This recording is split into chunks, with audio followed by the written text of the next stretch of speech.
3, 2, 1, and we are live. What's up, everybody? We're here Tuesday night, a little bit late, but for a good reason. Had some last minute things to do. We're going to talk about a lot of the things that are going on right now. We got a little new setup that we're trying to work out still. It's looking a little better than last week, but you are watching youngliontv. Let's go.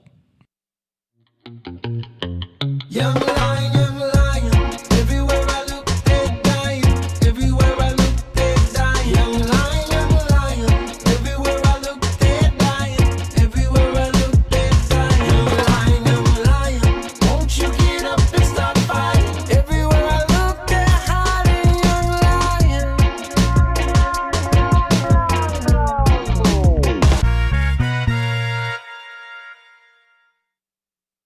Yeah, there we go. That's right. Hey, I appreciate it. My bro over there on the production tip, my little brother is producing today, John. For the first time. Yeah. So he's doing a good job. We appreciate it. We spent a lot of time last night setting things up. I want to give a shout out to everybody watching right now. I see James and Wayne Bum over on the Young Lion page. I don't know if anybody else sees anybody, but Khadijah, mommy. yeah. If you're watching right now, please share the video, likes, subscribe on YouTube, and give it a thumbs up. We're really trying to I want to start trying to move this traffic over to YouTube. Eventually, me, Kyle, and John have been talking about this, just trying to really get the YouTube more traction, because we really don't focus on that. We focus on the Facebook more, but the YouTube seems like a better place for us to grow what we're doing. So we're going to try to get everybody to shoot over to the YouTube page, Young Lion TV on YouTube, and if you subscribe, it helps us out, and then you'll get notifications when the stream is happening. And we're going to be posting up other videos, other little clips, and little funny stuff that Kyle's been editing together, some really cool stuff. And interesting stuff, little clips of certain segments of what we talk about here, we'll clip out and put on those pages as well. With that said, patreon.com/youngliontv. You can become a member on there. But with that said, I want to give a welcome to all the people in the building. We got Kyle Mack. Oh, you wouldn't know. Oh, there he is. Yeah, Don't worry about it, Kyle. We got this. Awesome. It's not going to be as glitchy today because you're on this side of the camera. Yes, I understand. He's sitting in because Brother James, our other bald-headed friend, couldn't make it today. He's working. I like how bald is a major description for us. I just said he's our other bald-headed friend. That's, it's just, you do have a bald head. I do. Yeah. Okay. I mean, is that something that's not supposed to be pointed out? I might be making. Are you insecure about the bald head? Yes, I am.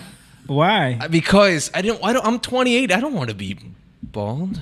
But it's, genes are not the best thing. As Let me explain something to you, man. Don't fight it, embrace it. Because there's nothing you can do about it. Nope. Genetics are genetics, you know what I mean? I come from a long line of baldies. Well, there you go. My earliest memory of my dad was when he was in his 30s. He had the patch, the reverse yarmulke back there. And so do you want to be walking around like that? No. Exactly. No. So embrace the bald head, man. I'm just glad I don't have a weird shaped head. Exactly. It fits you. Oh, doesn't make you lesser. Yeah, exactly, man. Yeah. I'm trying to turn it into a sexy your thing. Own way, buddy. Oh, thanks, man. And that's why there's hats. You see? That's why there's hats. Is that why you wear it? No. I never see you with that one. I'm not bald. Okay. But I just wear hats because this is why I wear hats. John is not switching these cameras at all. What are you doing, bro? Okay, your focus is not comments right now. Your focus is these cameras. That's about it. But the reason why I wear a hat is because I'm lazy and don't like doing my hair. Mm-hmm. So that's... Well, your hair looks like it's cut close. Is there much that you'd have to do? Yeah, it's still going to look kind of crazy. I haven't had Jake cuts my hair, so I haven't had a haircut in a minute. I was just talking to Jake about his haircut. Jake cuts my hair, so I haven't haircut in a minute. Because I was noticing, I was like, dude, when did you get your haircut? Did you get it today? First off, I was impressed that his hair was not cut today. Yeah. So it's kept up, the lines are still sharp. Yeah. Even though it was done yesterday. If I got my hair cut yesterday, my lines would be be like dull today. But that's because Jake cuts his own hair. Right. Yeah, And, but I didn't and cut that it was today. that was the conversation that we got to, that he does cut his own hair. Yeah. Like he did this magnificent piece of hair art himself. I know. And he cuts my hair too. Yeah. You know, which is, a blessing to have a brother that can cut hair. But, I do that. I get a mountain range on my. I can't. I well, hate when had hair. haircuts. Sometimes it turns into a curse. Yeah, because everyone asks you. Yeah. That's the thing. But Everyone not always really. asks I don't for care. haircuts. Yeah. It's just trying to fit everybody, especially during like the quarantine. Yeah. You know how many people were trying to ask, Yeah. yo, you think you can, what I want is, it's Yeah. always like, okay. You ever get asked to do like messages or words and No, that's going to be designs? a firm no from me Okay. right away. And plus, for me, I'm not picky. So Jake, I'll be like, yo, do whatever, you know. Just like last time he was cutting my hair, he accidentally used the wrong size clippers on me and the totally top. just shaved like most of my hair off on the top. It wasn't shaved. I went down You one went- lower than I right. normally You do. took it closer than he normally does, but Okay. I was Yeah. like, I don't care, Because we were talking and I just Yeah. picked up the wrong. Are you the road barber?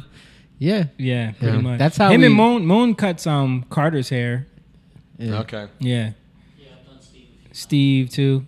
Yeah. Yeah. I used to do Simone's hair, so he was like, actually, once you started, thank you, John. once you started, I guess when you got rid of your braids and everything, Yeah, you kind of like really started to get into doing your own hair. learning how it looked jacked up Yeah. at first. But And it's easier when you can just do it yourself. Tell me about it. I wish I could, Yeah. because I hate getting haircuts. But, I'm going to be hitting you up because we got to go to Atlanta this week. So I'm going to be hitting you up, Thursday. Yeah. Yeah. But let me continue with, for those wondering why Moan is not in front of the camera, he's back behind the scenes today. We talked about it last week on the podcast with Moan's family situation and, the loss of his father. So, he's just going to chill back behind the screen today. And I'm taking it slow. he's going to take it slow. Super emotional. So But, for all of those watching, send Moan your love and your prayers and all of that stuff to his family and to him. And just, let him know that you love him. And then he'll be back in front of the camera soon.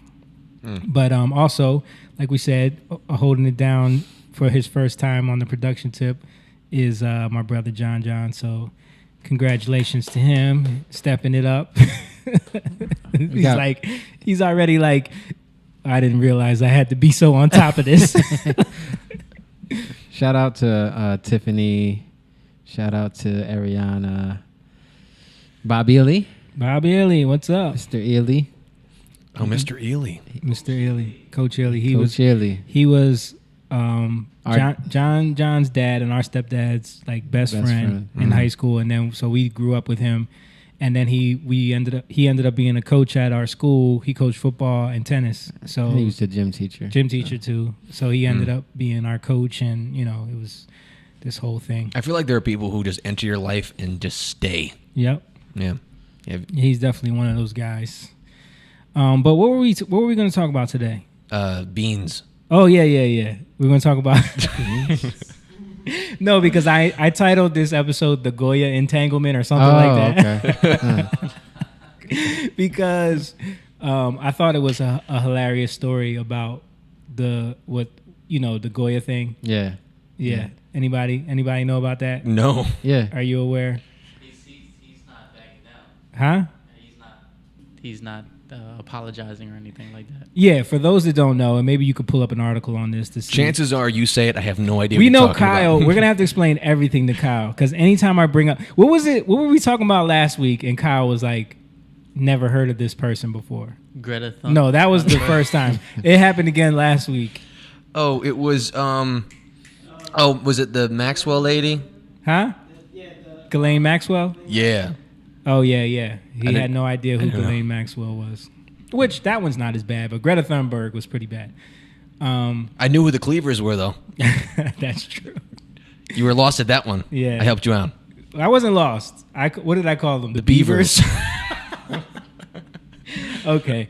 But anyway, so for those that don't know, this week the Puerto Rican culture and the Latino culture in this country was devastated with the shock of their lives when they found out that the CEO of Goya said something nice about Donald Trump, which is, blasphemy at this Sacrilege. point. It's blasphemy. It's blasphemy, especially for the Puerto Ricans. He didn't say much though. Huh? Did you watch the press Yeah, conference? I seen it. You could play it. It was like Play it so we can see exactly what he said. Cool tiny home. I'm a man of simple means. Oh, you have Xfinity got a little X1. I got my ad live going on. TV, DVR. Moan's even a first time streaming on the app like research Peacock. side. I'm not as good. know how to do I'm not it. as good as That's Rachel. bad. All right, well, here's free X1 just publicity got for it with Peacock I think I'm Xfinity. about to play a Call or news visit the store today. clip. Food brand Goya is facing backlash after its CEO praised President Trump during a visit to the White House. Let's listen. All truly blessed at the same time to have a leader like President Trump, who is a builder. And that's what my grandfather did. He came to this country to build, to grow, to prosper.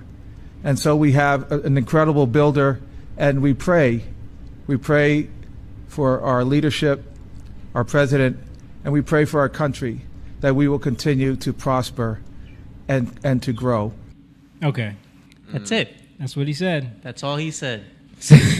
But, bro, that's like saying, you kill babies or something. That's like saying He's a builder. That's like saying That's I want to true. strangle puppies. You know what I mean? Like, you can't say that, especially the president of Goya. You know what I mean? But I thought the funny thing was, no one's canceling Goya. No. No. Stop it. No, Stop it. especially, their especially not adobo. Puerto Rican. Yo, They love their adobo and sazon. There's not many options. I cannot imagine. Can you imagine any Puerto Rican in this country trying to cook Spanish rice with no adobo? Oh well, I mean, They have other brands. sazon. Bro, But it's you not as walk good. into a Puerto Rican's house with one of those other off brands of adobo. You getting smacked out of there. Jamie, what was that thing that we were talking about on the phone the other day where I should be uncomfortable saying certain things because I'm a white man? Yeah. What was that phrase? Intersectionality. Yes. Yeah. I feel like I have no input on this Puerto Rican conversation. So you're basically submitting to that idea, though. Yeah? Like, you can say whatever you Yeah. want, man. Yeah. Really? Why can't you say something about? Well, first off, I don't know very many Puerto Rican people. Oh, And so it's... Well, there's 1, 2, 3. You're looking at three right now. here. There you go. well, part. We're all part Puerto Rican, Yeah. but. Yeah, well, I mean, I guess I have not been exposed so much to Puerto Rican culture to have an idea about, what people are used to. And what Have people you are ever not. bought any Goya products in your life? Yes, but not for myself. It was like my girlfriend at the time was making something. And say, hey, can you grab these Goya whatever beans or corn or something? That's the other thing. People don't realize how many black people use Goya. They do. Yeah. And she's African. She was African. African. A lot of other cultures, African. Even in terms of just buying beans. Yeah. Like, Goya is like Yo, one of the number them, one brands. them tomato sauces, Oh yeah. they're always the cheapest. Yeah. They always Yeah. got some deals My, on them. my mom's been buying Goya forever. Mm-hmm. There you go. Asians. Forever. Yeah, man. I see Shauna's in the chat. She's super Puerto Rican. Art by Sir. Are you gonna cancel Goya in your household? I have that question for you. But yeah, I just thought it was hilarious, man, because all of the fake, outrage woke people. Of course, AOC is on there calling for everybody to boycott Goya. But I think I saw something where it was like their sales are through the roof right now because of the counterbalance of that. Everybody was like, "Go buy Goya," and it was like, Good. It's just another way to divide people over something that's so stupid. Yeah. I'm glad that he's not apologizing. He For shouldn't. what? He shouldn't. It's stupid, man. Yeah. I mean, it shouldn't even go to a pride thing either. Like, Yeah. It's just Yeah. you say something, it is what it is. Right. Now let's talk about it. But If- why is saying something so controversial now? Because people are so insecure, so judgmental, So divided. so divided. They want, because people are so insecure, I think they want to latch on to something. Yeah, but Goya though, Dude, like, come on. But this is what I'm saying. The funny thing about it is, they say it on Twitter and they say it on the outward. But I bet you if you go in all their houses right now, they ain't throw out none of that Goya stuff, right? In there. Look, they done put all the Sasson packages in like another kind of box. Like they trying to hide the Ziploc bag. No, they got it's hidden. They dumped it all out in a paprika shaker. You know what I mean? Like, Yeah. I didn't want those Russian dolls until layer it up. Yeah. Until this thing blows over. Yeah, and that's the thing. It's like it's going to be forgotten in the next couple weeks. That's how the news cycle is now. It's like everyone has all this outrage over something for a couple of days, and then a week later, we're on to the next thing. And then what happened to the Goya thing? Oh, nobody cares about I can't that remember anymore. what the last thing was. Exactly. There's too many. It Too hap- much. Every other day. I mean, I think the last maybe thing we'll was talk about that later. What? Like, what we should be boycotting is Wayfair. That's what we should be boycotting. We'll get to that. But, We'll get to that later. Wayfair. Oh yeah, we were talking on the phone. I was Yeah, like, why yeah. does this sound familiar? Because we just talked about it Yes. on the phone. Yes. That scares me. But like, Yeah. don't we want this country to do good? You know, don't we want the president to do good for the good of the country? Dude, that's how crazy things are right now. It's like I only wanted to do good if the people that I like are the ones making it do good. Right. If the people that I don't like ideologically are doing good things, then I have to trash it. Yeah. You know what I'm saying? Like no matter what. And I won't look at any of it. Like, Yeah. I'm not going to pay attention to anything. And it happens on both sides. Mm-hmm. You know, any type of policy that the Democrats come up with, the staunch conservatives and Republicans are going to trash it. Yeah. And I vice mean, versa. I was not a fan of Obama whatsoever, but he did some all right stuff. Yeah. There was a lot of stuff he didn't do. He did do that was horrible, right, in my opinion, Yeah. from my perspective. But when he did do something that was good, I'm like, okay, cool. Yeah, cool. You know? But that's how you should be with everyone, Yeah, right? It's yeah. no one is infallible. No one is like No. this perfect example of everything that they do is right. And there's Right. people that act like that with Trump. Like people that Yeah. act like Trump The can do other no way. wrong. You know Right. what I'm saying? Like Yeah, you have to like, okay, that could have been better. You know, you can critique things. yeah, That's different than judging. Like Yeah. when you judge, you take it too far. right. And I think that becomes something. I mean, the way people are just canceling everything, Yep. boycotting everything now, like people just take things too far. You know, where I have a right to be mad at you and point the finger and cancel you out of my life. Like, come on. There's gonna be nothing Everybody. left pretty soon. Yeah. Yeah. Who What are- doesn't what make are- a mistake? What are you Who gonna doesn't- do after everyone is canceled? Dude, Be no music, no TV to watch, Right. no beavers. all these, you gotta, what's that saying? When you point the finger, you got like 3 fingers pointing Point back, at you. Yeah. You know, That's like one of the old You first gotta think grader. about it. That's the I got- first grade. I had to actually look at my hand. Yeah. I guess the thumb doesn't point back in your direction. But Yeah.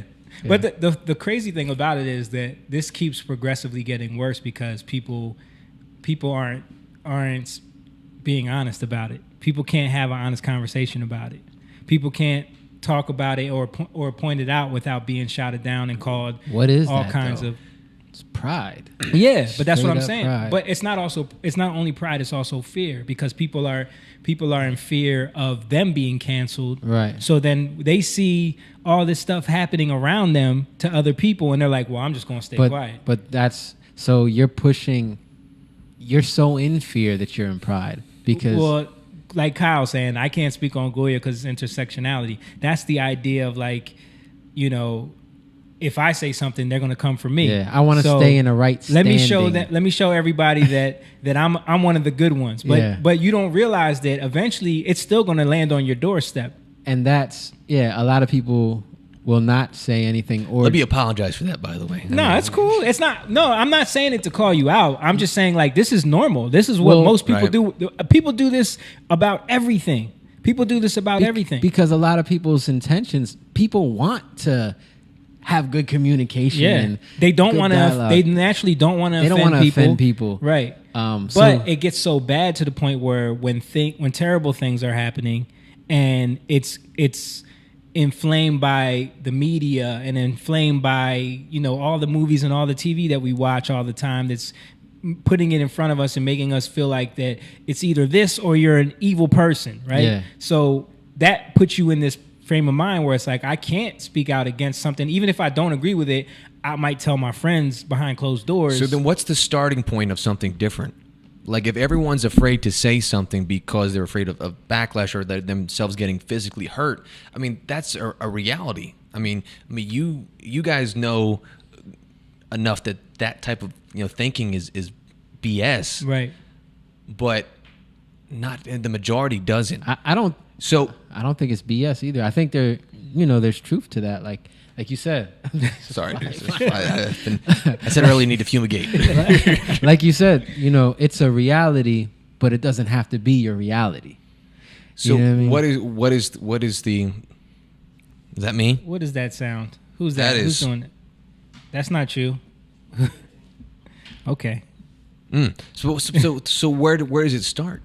I mean, because people are afraid of saying, you know, just even the simplest things can set people off. Yeah, like Talking about Puerto Ricans and Goya. Right, exactly. You know, I was afraid that someone Puerto Rican was going to stab me if I said just something a little bit off on the way out. Are you saying Puerto Rican stab people? No. Like, that is no. See, I'm messing with you. I'm messing with you because that's what. That's exactly what I'm talking about, Jamie. that's This is what I'm people- talking about, Kyle. You're bringing these things bring- around. See, you keep them your alive. white when you privilege say it. is not allowing you to understand. No, but I'm joking. But no, this is just a common tactic of people that want to assert power over people. They go to those things. Well, is the fix for people to just start, you know, saying things without being like rude and obviously, you know, with malice, at the risk of offending people to the point where it just becomes the norm, where people, you know, where people's truths. I'm having a hard time explaining my thought. I think but I understand what you're saying. I think what needs to happen is people need to be honest but compassionate at the same time. Right. You know what I mean? I think that you use the Bible. Mm-hmm. There's no greater love than that you lay your life down for your friend. Yeah, but what does that mean? That could be interpreted a million Okay, ways. I'm gonna say it. Okay. So you didn't give enough time, Jamie. when you kind of lay down your own righteous judgment or what you think you have to say, or even what you don't have to say, when you lay that down, you let people in. Because a lot of people have their walls up, right? Mhm. And when you allow them to come in, now you can create a dialogue with somebody when you let them know, like, listen, this is where I stand, but this is where I stand on something, but at the same time, I'm willing to hear what you got to say.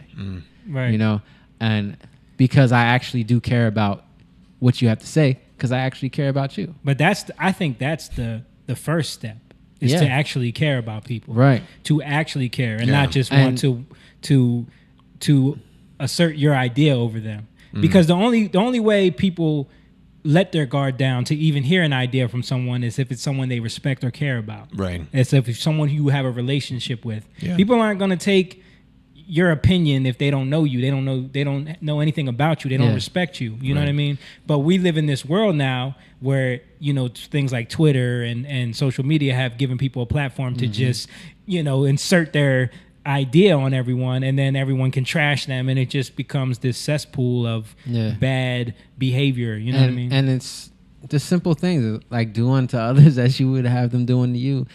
Like, would you treat your friend that way? Would you treat yourself that way? So why are you going to go and snap on somebody to prove your point? Right. So would you know, there's a huge trend of people, and, you know, just on their social media platforms, just expressing their views on certain things at the risk of offending people. Obviously, the majority of these audiences probably don't know who these regular folks are. Right. Opening themselves up to a lot of, you know, comments. So would you say that people should probably stop doing that and just leave their opinions to themselves, but leave their opinion to the people who are closer around them immediately? I think give your opinion to those that ask. Yeah. You know what I mean? Give your opinion I mean, to the to those that to those that come for your opinion. You know what I mean? Like Right. if you have an audience that wants to hear what you have to say, then you do that. You know what I mean? But you don't.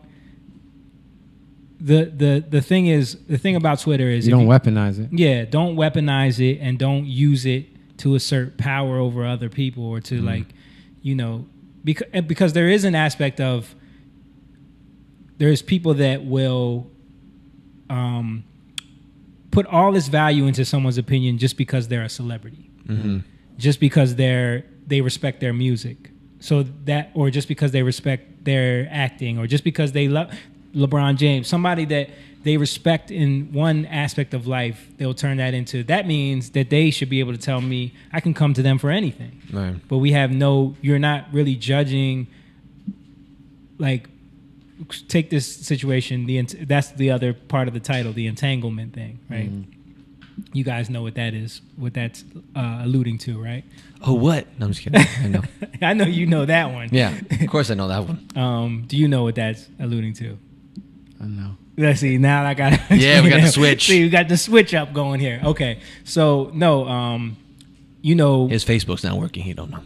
so you know, Jada Smith. What's her name? Jada Pinkett Smith. Jada Pinkett Okay. Smith. She has that Red Table Talk show Yeah. that she does, and she's constantly bringing people on and giving advice and relationship advice and all this stuff. And they tout it as this platform where they're open and honest about their relationship and things like that. So, you know, just over the last couple of days, they came out and finally admitted that she had that relationship with that young rapper, Right. August something. I just know August because of all the memes. Yeah, I don't know his last name either. But a lot of the problem that I see with that situation is there's plenty, especially black women, that are like hell-bent on making every excuse possible to justify what she was doing or what she did or how she, you know, talked about it, because to them, this is someone that they look up to. This is someone that they've put in a position of, they idolize that relationship. I mean, people talk about Will and Jada all the time. You know what I mean? It's one of the relationships they look up to. So now, seeing a real window into some of the problems that they have, they've been now let down, but they can't accept that. You know what I mean? There was. I watched the table talk for the first time yesterday. Like I was avoiding it because I just didn't want to. Right. I was like, people are talking about this. I should probably just watch it. But I couldn't help but just feel like ick. It felt icky, right? From I hate using that word. me too, but that's how I felt. It was cringy. I'll just, say that. Just the justification for everything. Like nothing was wrong. Right. Everything had a reason. Everything was justified. Right. And then there's Will sitting there like, yeah, you know, but I can't. Everyone in the comment section was saying that you can see the pain in Will's eyes. Right. But I don't know. I don't know, man. Listen, we don't know their relationship. We don't know the ins and outs of it. They give you the illusion. That's the other thing is people got to stop buying into these fantasies that they see in Hollywood and celebrities. Like they give you this illusion that they're being completely open with you and you know what's going on in their lives. But then something like this comes out and you realize, okay, they're lying. You know what I mean? Like, so don't you think that there's probably more that they're lying about? Like, don't you think that we do, like, and you shouldn't latch onto them as some type of example for you. You know what I mean? I don't know why we care so much. Because, man, we've been taught from an early age that celebrities are our new idols, man. They're our new idols. I enjoy the movies, I enjoy the music, but I couldn't give a shit about what they do once they pull up into the driveway. I don't. But the entanglement thing was, she couldn't say the word affair, like affair or I cheated or I had a relationship with this guy. So she kept saying like I got into an entanglement. All this tap dancing, man. And Will was like, it's entanglement. Like, just say it. It was a relationship, you know. Yeah. And she was like, yeah, it was a relationship. It definitely was. But, you know, the other side of that is that they're not going into the fact, and this is another aspect of that conversation that struck me that a lot of people don't like to talk about, is the double standard of the fact that if that was Will who slept with one of Willow's friends, what would the reaction be? You know what I mean? someone that You'd be like a dirty old man. exactly, and if it was, especially if it was someone who was vulnerable, who came to them with Right. with issues, who came to them seeking help, who came with them like if Will was like, I'll be your father figure, like some George Michael shit, you know what I mean? And then I have a kind of a relatable story. yeah, In a way, oh no, let's hear it. I guess this is why I'm here. Yeah. But no, so when I was stationed in Hawaii, I think I've heard this story. I was 21 at the time, Mm-hmm. right? And I was dating a woman who was more than twice my age. Mm. And she was 46 years old. I'm in love with a man nearly twice my age. What song is that? It's a reggae song. Oh, okay, that's why I don't know it. Who's that? Is that who is that? I don't know. Look it up. Anyway, All right, but yeah, so I think like around me when I was taking her to places like when we go out and hang out with taking her friends. to the senior citizens homes and stuff. Wow, aren't you almost 40? Yeah. Yes, I am. All right, so But it's a way for me to make fun of you dating someone massively older than you. no, so we were going to like the mall and like the movie. Shabba ranks. Yeah. Shabba ranks. Yeah. Oh wait, okay. Shabba. Okay, go ahead. We were going to like the movies and the mall and in places and stuff, and it was cool in a way because she was telling like women who asked, like she gets stopped by women like when she was like she was getting a massage at this parlor at the mall, and the masseuse like, so who's this? And she's like, oh, that's my stress reliever. That's what she was calling She you? was referring to me as her stress reliever, and I was wearing that with kind of a badge Of honor? but Because you were young and dumb. I was young and dumb and full of stuff. But isn't that kind of what Jada was kind of painting the picture as? Like a little bit, like I had needs and I like, yeah. the way she was talking about it just kind of felt like this guy was just an outlet for her. But you know what I mean? what I witnessed firsthand was these women around her almost like bigging her up. being congratulatory. Yeah. And which made me feel great. But I got one question for you. It's Yeah. rhetorical. Was she black? it's rhetorical, so I don't have to answer, right? Yes. Actually, she was black and Native American. Oh, okay. Yeah. So this isn't the one that you met at the show that you were telling me about. Who did I meet at the show? Just another story you were telling me, but you don't have to go into it. But this isn't the one. I mean, same I don't girl. mind. I'm an open book, except for when it comes to Goya. But Remember that you told me a story. I was dropping you off home that one night, and you were telling me a story about a girl you met at one of the. I think it was with Otis. Otis was there, and was it Otis or was it your godfather? oh no, that was not it. No. Okay. That was a much different story.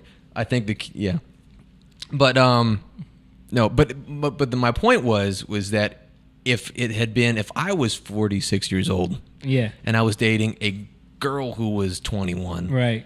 I would The double standard is clear. there would be nobody like Bigging people up. Right. bigging me up. So Maybe Maybe other other men. creepy men would. Yeah, Kinda But- just but see, like- you just called it creepy. Right. because you're not. So what's going on? What happened?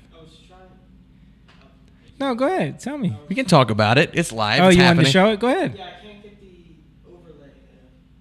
It's not working. Oh, for real? You hit the. Yeah, I've been hitting it. You can't. You don't just click on it. You gotta hit the little dot on the 2, next to the 2. T for 2. Yeah, that's 2 for that's 2. how you turn the layer on. It's all good. We're learning here, man. Yeah. This is a family show. This is a family show. And Yeah, the just- viewers are loving this. Yeah, It's an inside look into the production. They love learning with us. Yeah. I So really felt like we could be over. you Yeah, know? no, we And- were over. And then what did you do, Jada? Well, I Justification. think from there, we were. Oh, We you know, were as over, time so I went could do this. on, I got into a different kind of entanglement with August. And one thing I want to get clear about and clean up, one of the things that was kind of swirling in the press about you giving permission, which is, the only person that can give permission in that particular Yeah. circumstance is myself. Yes, exactly. Yeah. But what So August was not clearly probably trying to denying that he gave communicate permission. No. because saying. I think could he said he actually gave his see how blessing. he Yeah. would perceive it as permission because we were separated amicably. Yeah. And I think he also wanted to make it clear that he's not a homewrecker, which he's not. I think so. I mean, because this is your red table, and you like brought yourself to the red table. I think you need to say clearly what happened. As far Look, as he's what? like, You and stop I beating around the bush. Decided we were going to take our space, and what happened? Yeah, and then I got into an entanglement with August. That's what I said. An entanglement, Yes. Yes. a relationship. Yes. It was a Yeah. relationship. Absolutely. Yo, so there's this one part of the video where they screen captured like Will's face when it was all like sad, and it's been memes everywhere about love that. Just because like he's sitting there having to go through this with her. It's clearly like this is a way for her to clear up her name. Yeah, you know what yeah. I mean? They did this red table talk for her. You don't think he's sitting there like she's got some stuff on him? Because there were points where he was like, I mean, she was like, and you've been. Yeah, I think So- so. I mean, his name has been Just leave his mic on. his name has been all up in the stuff. Yeah. that's been going on. Yeah, I know. A lot of the, we'll just say the Wayfair type of things. Yes. But Segue. but no, not yet. But you see what that was and how toxic that can be mentally for other, because I see a lot of women, especially young women our age, that are like glorifying this. Yeah, and that's the thing that I think like it's not necessarily like, oh, they're horrible people. It's more about like, this is, I see a whole bunch of pride and I see a whole bunch of like not wanting to face reality. Right. Well, the only reason why they're doing this is because it blew up so much. Right. And the dude is talking and they can't, like, he's not backing down. Right. And he's doing interviews saying that Will gave him his blessing, Yeah. Right. So they needed to address it. Yeah. So that's Right. why they did this. I feel like also people are using Jada's behavior and her rationalizations to justify their own actions. Absolutely. Yeah. Absolutely. I know a lot of people who behave like this. I mean, of course, it's not in the public light, Right. but there are people like I know personally that act this way, and this is just something that they can take to the bank and Put it in that back pocket and pull it out. It's Yeah. a weapon that they You pull out. can do whatever you want. You Yeah. can call yourself whatever you want. Call yourself a pineapple. You know Right. what I mean? And then act like, Identify as a pineapple. I mean, whatever. Pineapple gender. what bathrooms they use. It's under the sea. Point, SpongeBob. point is, we can make ourselves believe a bunch of stuff and we can try to live it out. But eventually, reality is going to... Right. It hits us eventually, My biggest thing, and it's always been something I felt strong about, is do whatever you want, whatever makes you happy, as long as it doesn't affect the quality of life for other people. But see, that line can be so blurry and it's subjective. So what grounds do you base that? It's very subjective You know what I because mean? you don't know, like, what you're doing. Like, I mean, we could go spiritual with this. Like, you could be looking at porn in your house, and on a spiritual level, like, now your kids are having nightmares.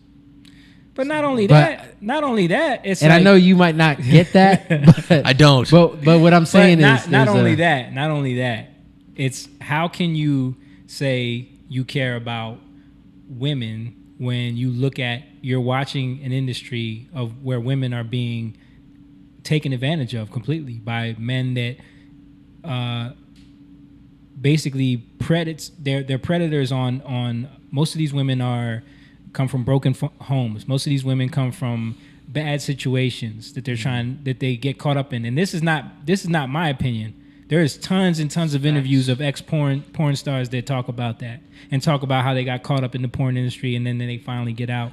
What I'm saying is that if that behavior that you're talking about affects another person in a negative way or at all, then well, this is what I'm saying. Then it How, shouldn't but happen. how do you judge that? Because by you supporting that industry, you're continuing to support you're continuing to support the predatory nature that happens to these women. Mm-hmm. You know what I mean? It's just like I tell giving it life. Yeah, you're giving life to it. I tell black girls all the time that I talk to that love watching Ratchet TV, love watching Housewives, right. and loving hip hop. It's like you can't be mad when people lump you in with that type of woman Mm-hmm. when you support that view being broadcast out there. You Right. support it.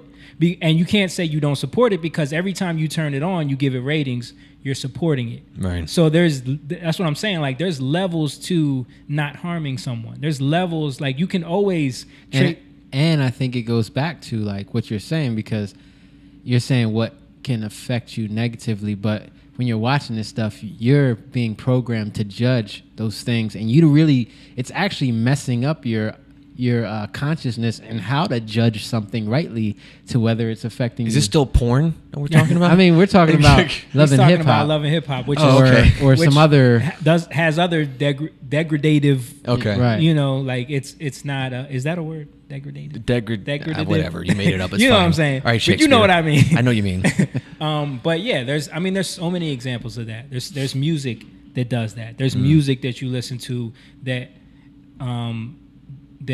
is damaging. You know what I mean? Mm-hmm. And you can look at it and just be like, oh, but it's not hurting nobody. Yeah. But over time it does. Yeah. And I mean, you can look at just us growing up, and we came from a more urban type area, and then we moved into a more suburban type area. And when we moved there, it's a different mentality. Yep. But then at that point, it was like music videos were very, very big, and you had a lot of people wanting to be gangsters because of the music that was MTV out. Cribs. Cribs. And so you had like 50 Cent, DMX, like you had all these people. So a lot of the people we were going to school with, they're in nice houses, nice upbringings, but they're hanging around people and they want to live this lifestyle that they're seeing on TV, Right. the music they're listening to. Right. It's affecting them. A lot of these guys ended up in jail. A lot of these guys, some of them died, doing stuff that they had no business doing, but they got influenced by something. I'm just not going to talk anymore. I'm just wrong. But it's subtle, and you don't really like. Yeah. It's very subtle, and it creeps in little by little. And it's like opening a door. Yeah. Or Pandora's box in a way. Right. You open a door to something, and then you let something in. It's not going, oh, thanks for letting me in. You know what I mean? Right. Like you open a door, somebody knocks on the door. Yeah, come on in. Right. So then what's the right thing? I mean, if it seems like this can be applied to anything. No, I mean it's the bottom line is to learn how to be a good person, a good human, a good person. Mm-hmm. Don't like anytime you are, and I was just talking to James about this today, like anytime you catch yourself overindulging in anything, it's bad.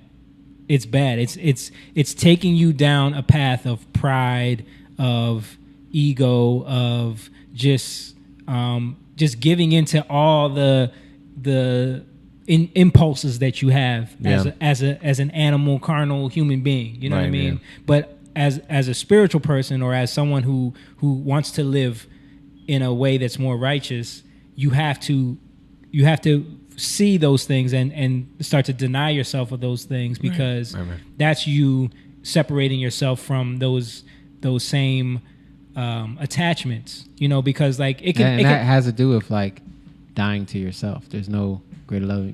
You lay your life down. Right. And I think in terms of like there's a lot of abuse. And I'm trying to think of the right word. Addiction. Yeah. Right? You can get addicted to porn. You can get addicted to eating. You can get addicted to alcohol, drugs. TV. And then people say when you're an addict, you're always an addict. You're never going to come out of that addiction. Right? I know that I personally have an addictive personality. And it's, I'm a lot better now than I used to be. I know I still have a long way to go on a couple of different things. But it's a struggle. I think it happens for everyone, but it's just what we consider addictions are so True. no, I would say what we consider addictions to look out for is such a small like sample of what people are actually addicted to. You know what I mean? And we don't realize it in many ways. Yeah, and the more our eyes have to be opened to these things, Right. and when we're so in it, we're not open to it. So you're not going to be able to see it. Right. And I think that's where I think, like you were saying, spiritual. It's about recognizing we can't do it. Like, yeah, we're always going to be addicted because we can't change ourselves. Right. That's where we need God. That's where we need Jesus. There's no greater love than you lay your life down for your friend. Well, who's your friend? It's Jesus. So when we lay our life down, he can actually come in and do something about it. Right. But when we're always like looking at ourselves and judging ourselves and feeling insecure about the things we do, yeah, I do that wrong. I got to fix that. Yeah. This is really, it's a cycle that you're never going to break out of. You might do something good for a little bit, but then something else might hit you. Right. You know, you stop smoking, you start drinking. That's kind of the trend I'm under. I quit one bad thing and then something takes its else place. pops up. Yeah. Because you can't do it yourself. Right. That's what's different between, I think, everything else. Religion, people like religion, even people who say they love Jesus, but there's actually you giving up, like, okay, I'm going to give this to you. You come in and you deal with this. I'm relinquishing my power, right, and giving it over to you. Mm-hmm. Every other religion is about getting it under control. Yeah, and that's not a real reality. But I think the more you give it over, the more it falls away, and you don't have to consciously get it under control. Yeah, things start to leave your own desire. You know what I'm saying? Getting it under control is where the pride creeps up. Right. Because you think you have something under, and then all it takes is the right circumstances to bring that thing right back. And you're like, oh, where was that? Yep. Where'd that come from? Yep. Got me again. Yep. Yeah. Yeah. And it happens. It happens to all of us. Yeah. But it's about catching that and moving on. And that's where we get the insecure. That's where we feel insecure, and we're like, I don't like that. Let me not face that. That's like, you don't want to look at the dark. Right. You know what I mean? Let me not look at that. Let me make a whole world around something else. And that's what they're doing. Exactly. And I think a lot of it that she didn't want to face and didn't want to talk about was the fact that, like, because I mean, it's Jada. Yeah, we're talking about Jada. I think that it's been a minute. I don't know if I'm 100% sure. You can look this up for me, Chang, if you have a chance. I think that dude Austin or August Austin. August Austin. Yeah, I think this is alleged, but I think I heard this, that he was sexually abused when he was younger, and he was like emotionally erect and physically erect when they kind of like took him in, and she like became this mother figure to him. You know what I mean? He was her son's friend. Right. And it's like, to face that and realize, like, was that a grooming situation? Like, that sounds a little creepy to me. You're saying she was a mother figure to him, and then that was her words, and right? But then it crossed a line. Yeah, that's what she said. That sounds so shady. Yeah, creepy to me. I'm sorry. I mean, it sounds like what's been going on forever. Right. Yeah. You know, people, like you said, grooming other people. Right. And it's almost like a programming. Yeah. Like, because when you look at a perverted mother or father, you're programming somebody to be raised up in the wrong way. Yeah. Yeah. And I think it's easy for us to, make these memes and throw these judgments out for situations like this where it's obvious, but there's so many subtle ways where we all do the same things. Yeah. Where we all groom people just to get our way in a moment, just to manipulate somebody. You tell a couple lies. You try to smooth them over. You know what I mean? There's the whole concept of schmoozing and networking. Like, that's all the same tactics. It's the music business too.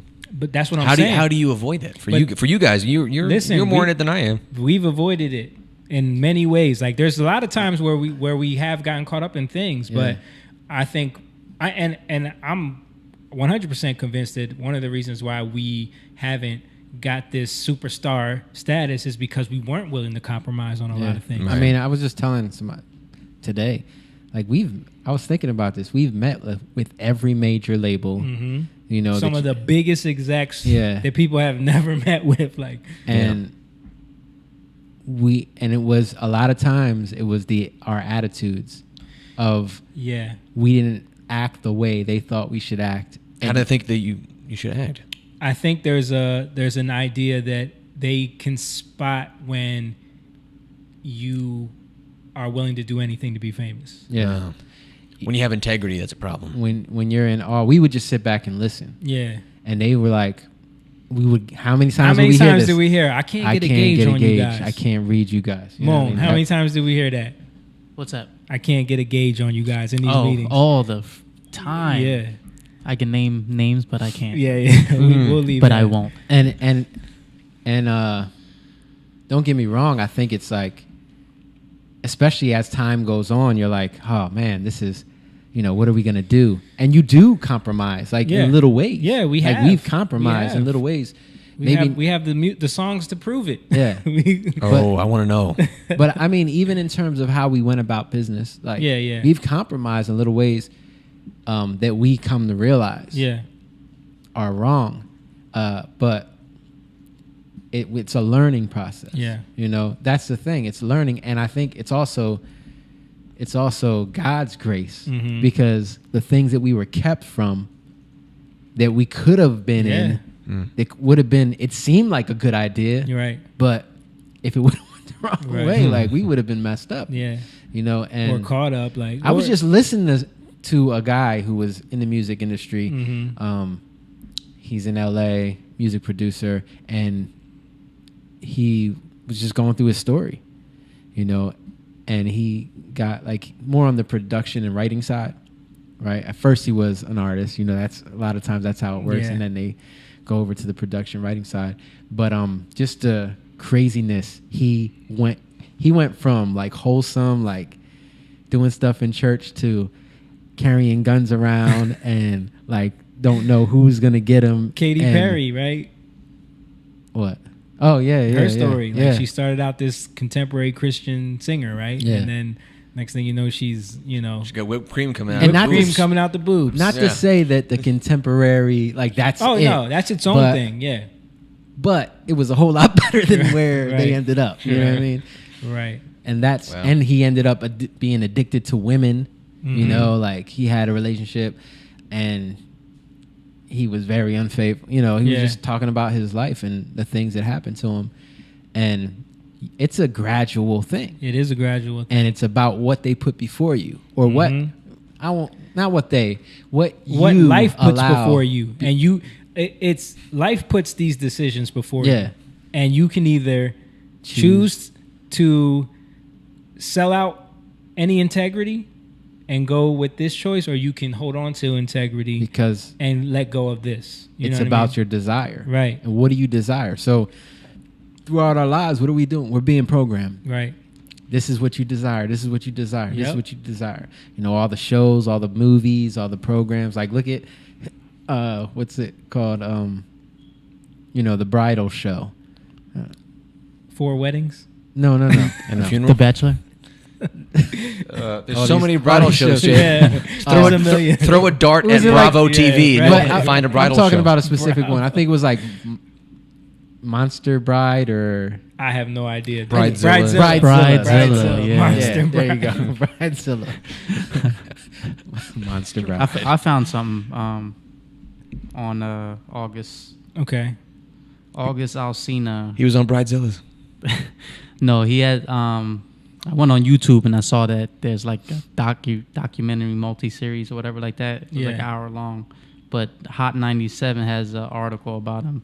In the multi-part series, August talked about an unwanted experience from when he was younger. He opened up about being molested from, quote-unquote, someone close. He didn't go into details on who. The tragic event has caused him pain as he grew up. It also hurt him that his mother exposed his secret to people after he asked her not to tell anyone. Yeah. So I did remember that correctly. Yeah. But yeah, you see, like, so you're dealing with, like, dude, like, and this is the other side of that. Like, what's the difference between that and what Ghislaine Maxwell was doing to these girls? There is no difference. None. What Jeffrey Epstein's doing to these girls? Like, you're finding girls in these, you're finding young women in these messed up life situations. A lot of them have been abused. A lot of them come from broken homes or living in the streets sometimes. And then you put in front of them this opportunity. Oh, this person is going to take you in and change your life. Just to make it clear, you're equating Jada Pinkett Smith to. I'm equating the tactic. Okay. The tactic. And even I'm not saying that does she's. time out. Does Kyle know who Ghislaine Maxwell is? I figured it out does, last week. He does now. We talked about it last week and taught him who it and was. even if it's just for your own selfish desire, Right.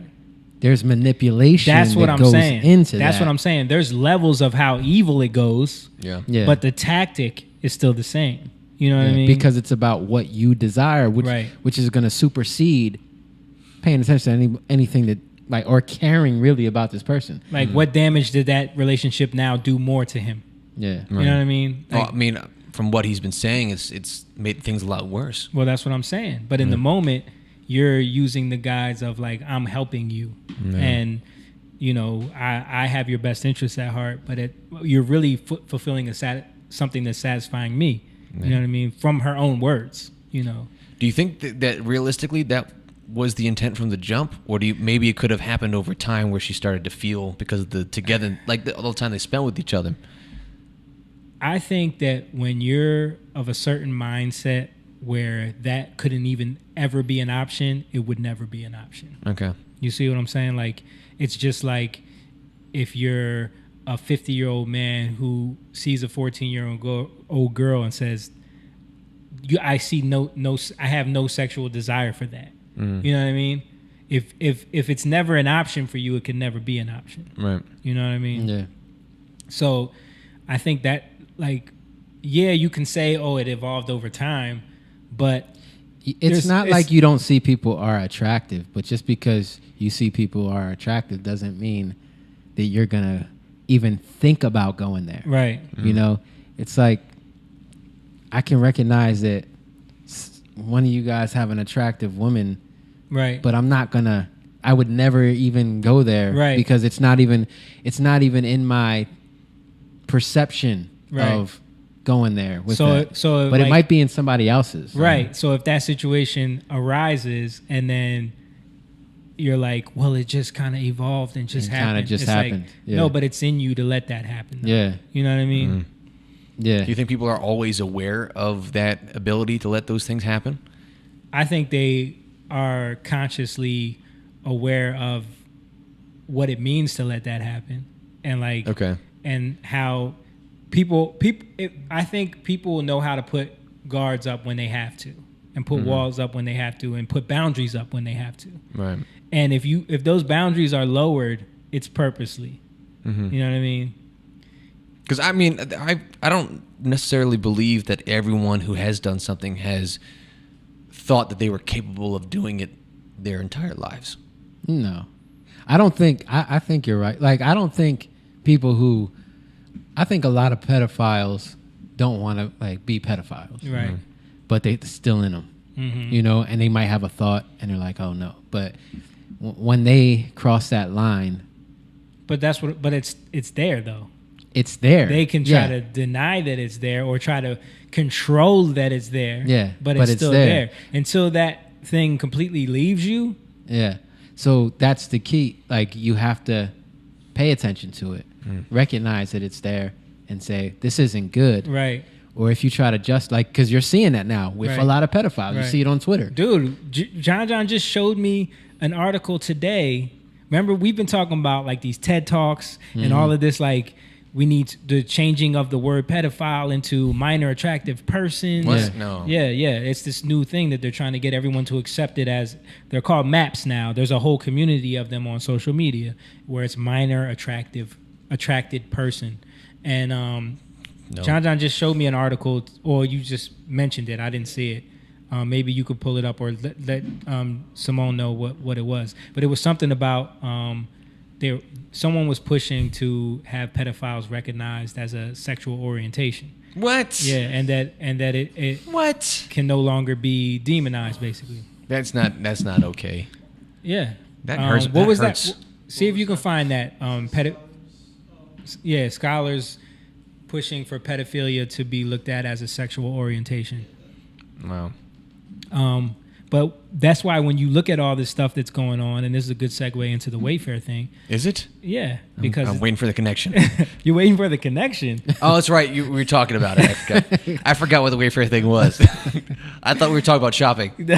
No. So over the weekend, it was going crazy on Twitter. This whole like something was happening on Wayfair where people were finding these items.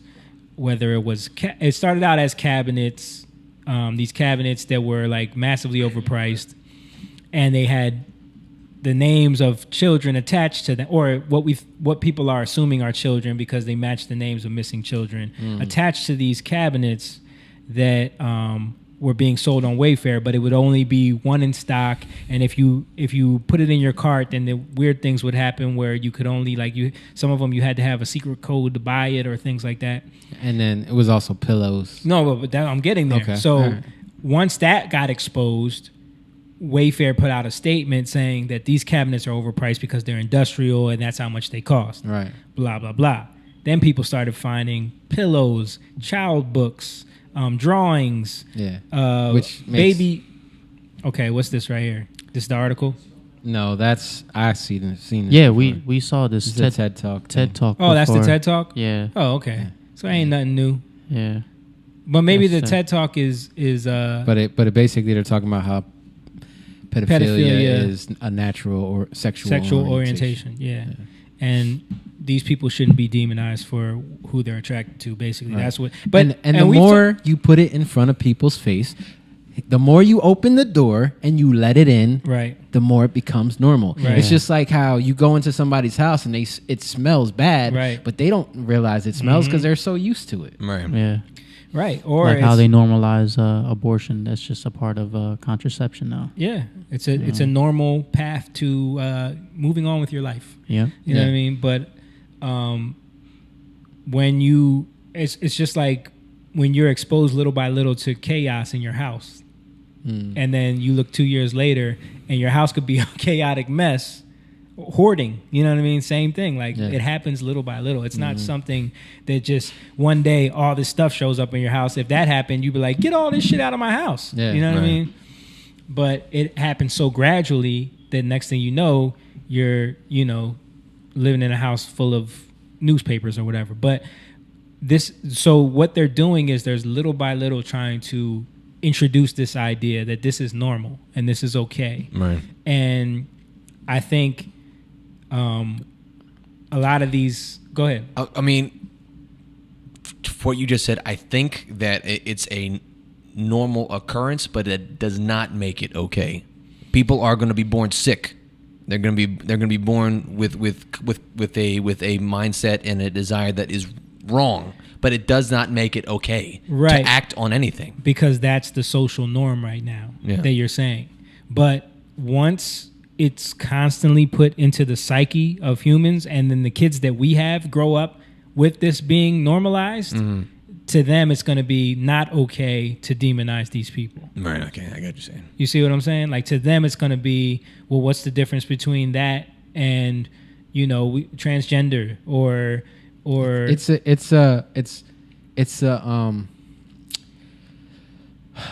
a diluted, tainted. I say tainted. It's a tainted love, right? And love becomes more and more tainted. Tainted love.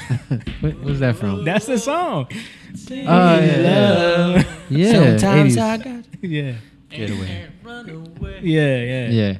So it becomes more and more tainted to the point where you can't see. Right. And then you're allowing things into your life, and there's all this mess, right, and all this craziness that you don't know why, right? Because I love this person, I love these people, and it just becomes crazy. There has to be a purification, right? It has to be pure. It's got to be pure. And the more pure it is, the more good it's going to be for us.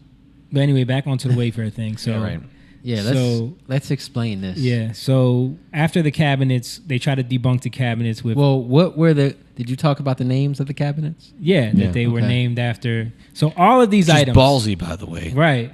So all of these items, maybe you can find something on this moment so we can show it on screen. But all of these items, I'm talking about the pillows.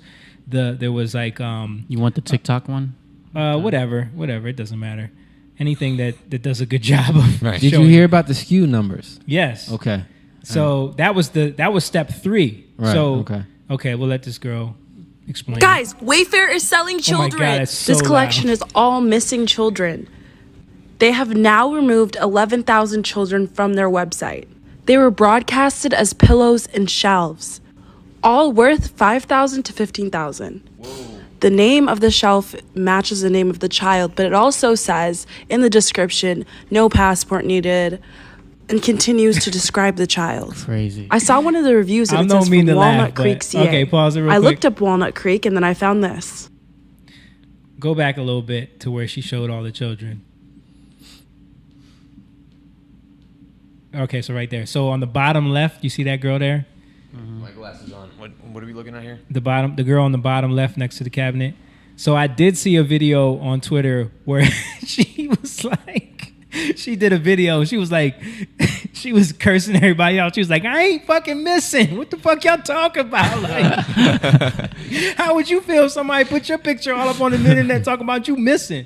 But yeah, but she's the only one that has Okay. I don't know, but. So what they were naming these objects like just what for the sake of argument, like Jessica pillows or. But it was like these really Yuritsa, you know what I mean? Like Isabella, like, and then one of the videos that one of the ladies posted was one of the pillows that she put in her cart. She put it in her cart. Was it a pillow or was it a cabinet? Either way, she put it in her cart and then she went to go check out and then the shipping name automatically filled in for her. And then when she Googled the shipping name, then that shipping name was the name of a missing child. So why would they? Okay, I mean, not. I mean, it seems not to. It seems like this person who is doing this action is taking too many steps to be found out. But that's what I honestly think that this is something that they want people talking about because I think it really does keep it in your sight. It keeps this idea of child sex trafficking, all of this stuff in the psyche of human beings until they can normalize it. If I was doing any crime, not just trafficking, I wouldn't put the names of the things I was selling in descriptions or in shipping. It does seem a little too on the nose for me. Yeah. But maybe it was just harder to find. Like the way they found it was the first tweet that I saw about it was someone put, and this is the other weird thing because it was fun things for kids, and then they went priced highest to lowest, and then those cabinets came up. Kids love cabinets. So it was hidden. Yeah. Which normally you're not going to go from highest to lowest. You're going to go lowest to highest. And at the same time, who has the money to afford those things? Right. And you'll just not even pay it. Right. My question: what is the point of the individual names of the people who were so taken? so that you know who you're buying? Really? Yeah. Yeah, that's what that picture was. So what shoppers would do is find these expensive cabinets, see the name that was attached to those cabinets, and then Google the person's name so they can figure out like the missing report and get an idea who they're buying. I mean, allegedly, this is what the conspiracy on Twitter and everything is alleging, that this is how the trafficking was working. Because and it wasn't just that way. There was other ways too, where it was like I was saying, where the name would come up once you put it in your cart, and you, in the shipping name it would come up. The SKU number. The SKU number was another way. So if you put that SKU number, I think it was in Google. Yeah. It would actually come up with the picture right. of the person. Right. So there's a lot of stuff there's ways that they try to do stuff. There's ways that they try to do stuff, backdoor stuff. Yeah. There was also the SRC USA. Yeah. Yeah. Yeah, so there's a lot of I mean, but we talked about this before. I mean, I told y'all before once I was on Twitter, and Twitter sometimes gets me on this because there's a lot of people on there that expose stuff like this. And I don't know if this still exists, and I don't suggest anyone do this, but I saw someone tweet, type in on Google, TV, television, film. Just like that. It was TV, space, television, space, film. And then hit enter and tell me, you know, if I'm crazy. That's what the tweet was. So I immediately go and do it. I want to do it right now. I don't know if it's still going to exist now. Probably but not. You could try. I'll see. If you want, but you're not going to like what you see. You want me to do it? No. Well, you could do it, but don't show it. Please show it. Except I don't know what you haven't said what I would find though. It was a bunch of underage girls in like, and I don't want to do it. Scantily clad bathing suits. Yeah, you know what I mean. It was like a whole list of them. And there's still, if you go on Twitter and you type that, if you go on Twitter, you can go and see if it still exists, but I don't want to run the risk. Exactly. Like when I did it, and I literally like was trying to erase my whole phone because it was like I felt like, you know what I mean? Yeah. I was implicated in something. You know what I mean? But it wasn't. There wasn't any like nudity or anything. It was just young girls in bathing suits and stuff like that. But it was a whole like, how does that Google search take you there? Yeah. And there's other searches with these keywords in YouTube and in Google that take you to these weird back doors. This is like what I was talking to you about yesterday or the day before. It was like hanging around you guys has shown me so much that there is a part of the world that I have for the duration of my life tried to deny that existed. Yeah. There's this super subculture darkness that really scares the shit out of me to think that it exists. I think it scares a lot of people, and that's why people don't like talking about it. Yeah. I think that's why people avoid these topics. I think that's why people look at you like you're crazy if you bring it up. And I don't think you should be going down the rabbit hole with this stuff either. You shouldn't. But you got to kind of know that it's there. I don't think you should have the mic up when you're eating jerky and through a noisy bag either. Right? Your mic isn't muted right now. Yeah. You going to share? Yeah, let me get one of them. Yeah. What are some Dukes? Are these special fitness jerky things? Those are keto sausages, man. Oh, they're sausages. Yeah. Things like that. You want some? Yeah. Yeah, I don't think you should go down that rabbit hole too far because it'll take you to places that you really don't want to see. But you do have to know about it because it has to be dealt with. Right. You know, if you don't pay it any attention, if you don't pay it mind, like it's not there, it's the same thing. It's like not dealing with the darkness. You know, the darkness within ourselves. Right, yeah. What is going on? We're eating sausages right now. But I think a lot of that is people don't want to, like you said, we talked about this before, like people are afraid of the dark. They're afraid to go into the dark. When you open up these type of ideas and people see into that darkness, it scares them. Yeah. It scares them. Mm-hmm. Yeah. What? I can't hear you. The mic's off. Red pill, blue pill matrix. Oh, okay. Yeah. Just turn it off when you eat sausage. That's all. And even in terms of like artistry, creativity. Eating all a lot. This guy is not paying attention to who's talking. You got to be on it, bro. He's flummoxed by the sausages, man. A lot of people. What was I just going to say? I don't know, man. I was holding a lot of people in my head for a while. You guys. Going into the dark. A lot of people. I'm sorry. What is going on? I'm listening to you, but I also hear Jamie chewing. And Moon. All right, let me get this out. I'm sorry. Before I forget. I'm sorry. So, talking about serious stuff here, Kyle. Come on. Yeah. Being creative, people who go into depths of creativity, a lot of times they have a lot of issues because they're going into dark places, and what they find there isn't it's filthy. You know what I mean? There's so many instances of people killing themselves, being addicted to drugs because you can't go in yourself. This is what I believe. I believe we have to face the dark, but we can't face it ourselves. We have to bring Jesus into that darkness. Because when he died, he literally went to the depths of the darkest places and raised up. And that was for us. And we have to bring him into those places so that we can be raised up. Right. We have to face it, but not alone. And if we try to face it alone, it's going to just destroy us. You know, I can go into a bunch of Bible verses, especially, well, I'll just say one. Revelations 9, it speaks of Abaddon or Apollyon, the destroyer that's in the deep depths of the sea. You know, and he's called the destroyer. So you're going to be destroyed in these places. And you see this over and over again with artists, with and I'm talking like painters, artists, musicians, actors. Yeah. You see they go to especially these the things. ones that, like why is it it's no coincidence that when actors take on these really dark roles that they have to prepare for, they come out the other side different. Right. Yeah. It's like what happened with Jim Carrey. Yeah. He's never been the same since being on the moon. Heath Ledger. He doesn't talk out of his ass anymore.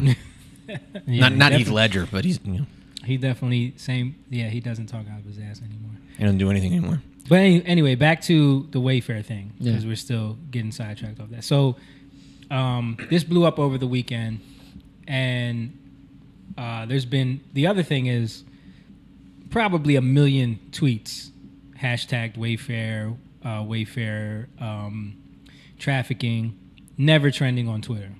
You know what I mean? Will and Jada was trending with massively less amount of tweets, but everyone kept pointing that out. They're like, they don't want this to be trending. Why is that? You know, why don't you want?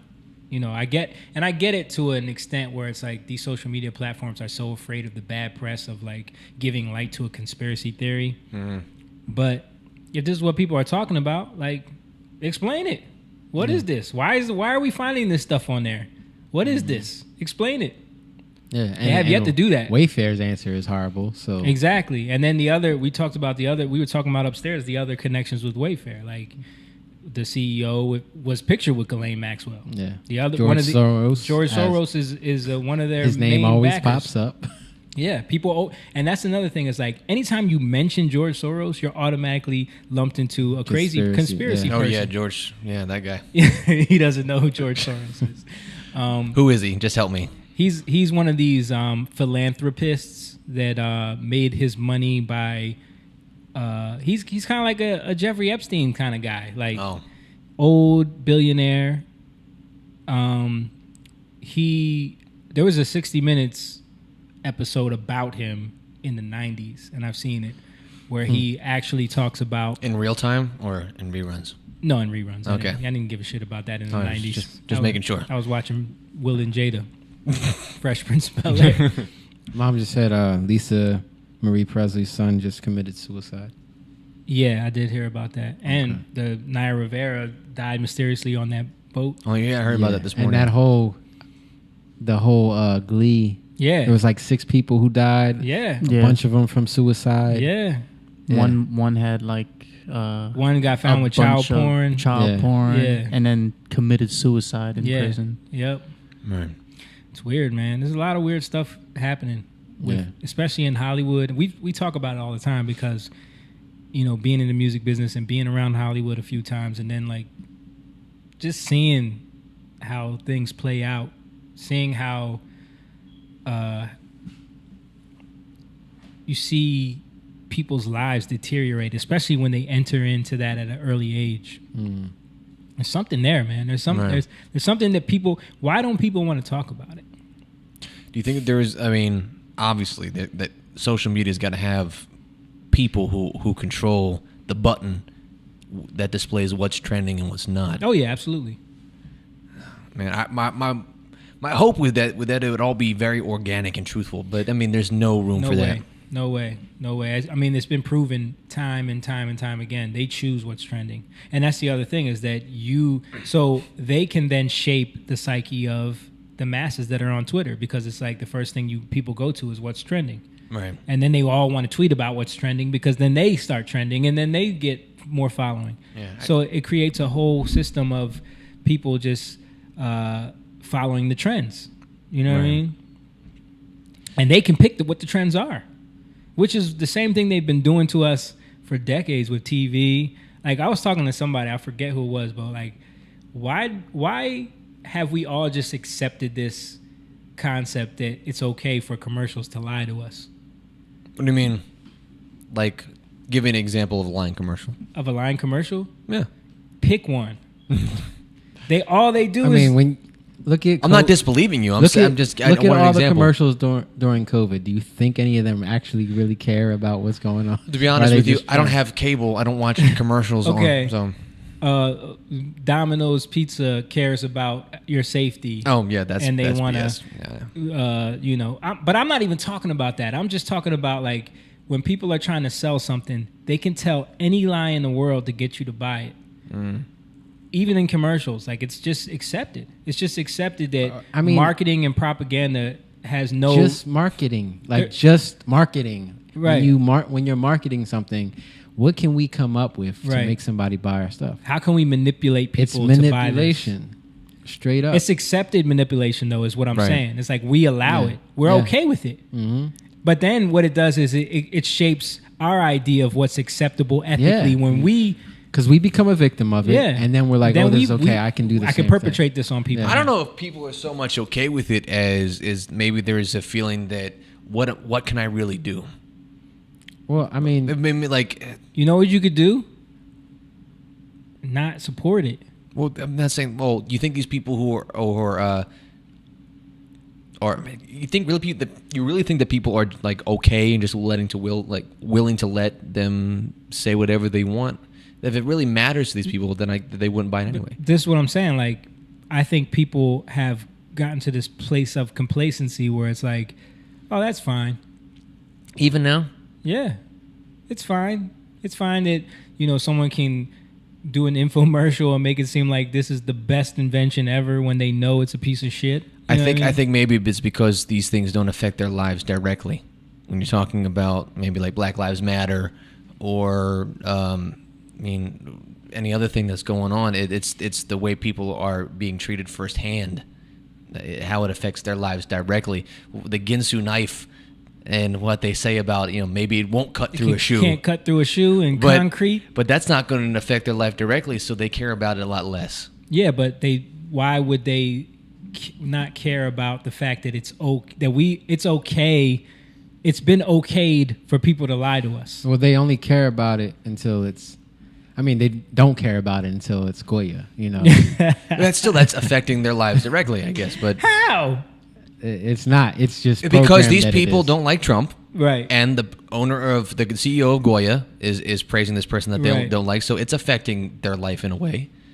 Because he does. It's affecting their feelings. He said their feelings. Their feelings is a way of their life. Okay, but my point is, we have all been lulled into this place where we accept way too much.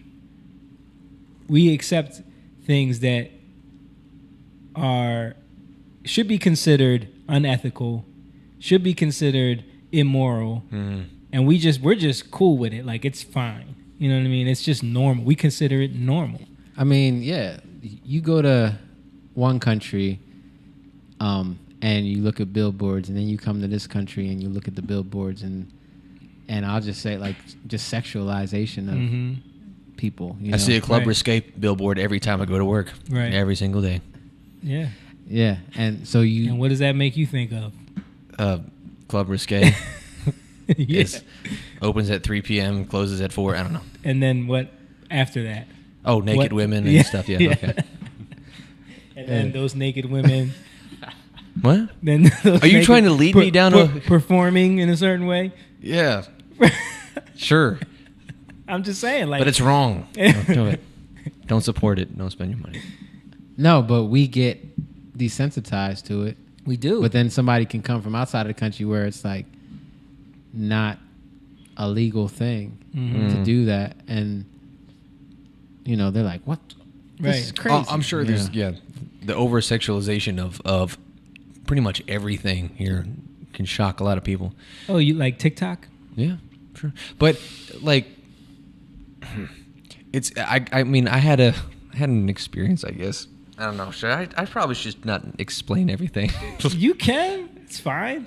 This is a safe space, Kyle. Well, and then there's people watching, but but you get a. Have you guys been to like Asia at all? No, we've never been to Asia. No, I was born in Asia. He was born there. But have you been in Japan? Okay, I don't know what the pornography rules are in Japan, but I know that when we went to Korea, it was strict. Like it was against the law to own it.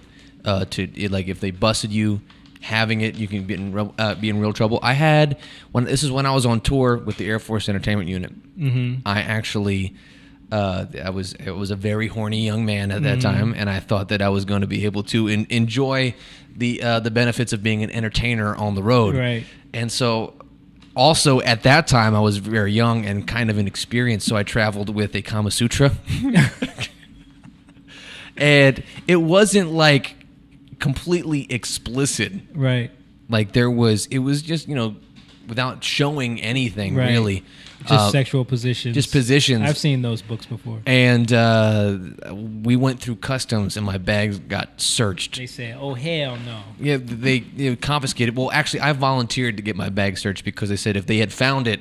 If they find anything, you get caned or something. You can get in a lot of trouble rather than had you just Singapore. That's Singapore. Rather than you just offering it up in the first place. Right. So you said, I have Kama Sutra in my bag. I have this. I just check my bag. Yeah. But I think, John, in Japan, isn't it like illegal to show the parts? Like they can show. I remember pixelated. Watching. It's pixelated. No, not that. I was watching Anthony Bourdain in Japan. I think he was in Japan on Parts Unknown, and he was talking. There's like a whole. His show was about those parts. No. Oh, okay. It's about parts of the country unknown. Oh, okay. But he went to the whole like seedy underbelly of some district where they do like that stuff. But the law was so they found a just like any law, people find a way around it. Right. So what they started doing was creating porn with these these cartoons or these drawings that would be like mutants or just like tentacles. Right. Because that's technically not the private parts of humans. Mm-hmm. And then that's how they get around it. You know what I mean? Apparently tentacles are still a big thing. Yeah. Yeah. Well, I don't want to go down that path. How did we get on this? I don't know. I don't know. I'm just sitting here like. So we were talking about Wayfair. Listen, if y'all want to go search that, go on YouTube, type in not YouTube. Well, you can do it on YouTube too. Twitter, type in Wayfair or Wayfair trafficking, and you can just see for yourself and decide if you want to look into that because there's some really weird stuff there. I'm not saying I know what it is. I'm not saying anything else, but just, look for yourself. Moving on, I want to talk about Simone's favorite football team changing their name.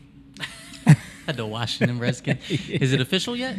I don't think they. I don't think so. I don't think they have chosen a name yet, but it's official that they're changing it. They're definitely changing it. Yeah.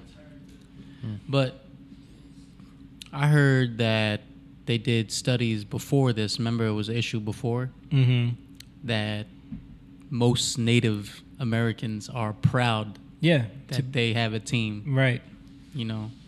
So is this another instance of people who are not in that racial class that are being offended for them? 100%. Okay. I mean, maybe there's some people who have come out, the ultra, like the AOCs of the Native Americans who are like, boycott Redskins, it's offensive. You know what I mean? Right. Just like she claimed she was boycotting Goya. But... Oh, she was? Yeah.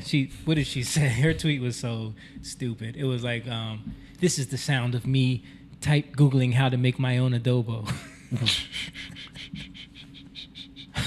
Can't you just picture it?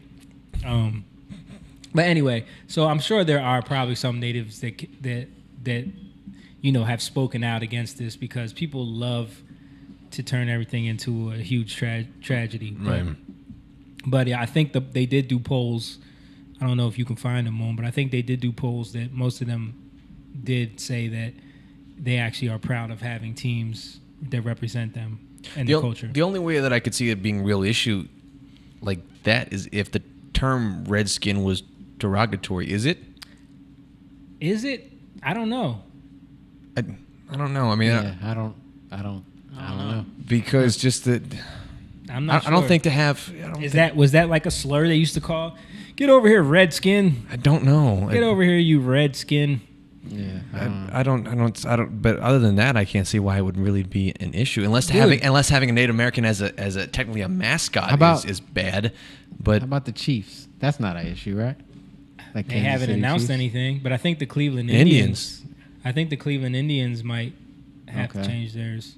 Their logo is goofy as hell, too. Yeah. Their logo is a straight up caricature. I don't know what the Cleveland Indians. I don't remember what their logo looks like. It looks like some cheesy cartoon image of a Native American guy with a feather in his hat. Moan is looking up the poll, I guess, right now. So we definitely like a 50s type thing. I'm not as good as Rachel. This is harder than it looks.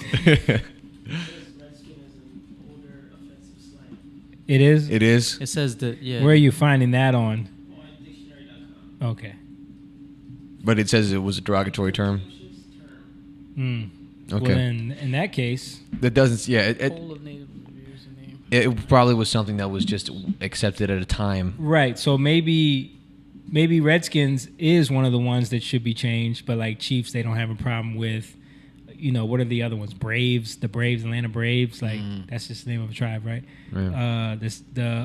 What is the one where they do the? That's the Braves. No, on the football team. ProFootballTalk.com, NBC Sports. It says a new survey has found that Native Americans are more likely to be proud than offended by the name of the Washington Redskins. The survey, as reported by Washington Post, asked 500 people who identified as Native American to pick from the list of words which one described their feelings about the Redskins name. The word most picked was quote-unquote proud. They need to first, I think, maybe ask more than just 500. Have maybe like 2,000 or so. But I still think that 500 is a small. But most polls are done with those small numbers. These polls can also be controlled too. They absolutely can. It's like, where did they find these people? Because if they were at that Sequan, they all, we've been. They identified as Native American. Yeah, also. And most of them were. Some of those people were sketchy as hell. It's like, yeah, I mean stuff like that. Like, just change the name. Yeah, you know what I mean. Like if that's not a big deal. Yeah, it's not a big deal. People who get mad about it are trying to hold on to something that. It's not a big deal. I know someone who's going to be very mad about it. Huh? You know how it is though with like things that they tradition. Yeah, with family and stuff point. like that. Like tradition, like Barcelona tradition, they do that, and I know they would be devastated if they changed.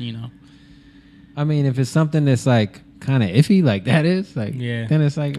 That's not a good tradition. I wasn't aware that the name of the football team was causing as much uproar as it would warrant a name change. Is this... Dude, they've been talking about that for a while. Really?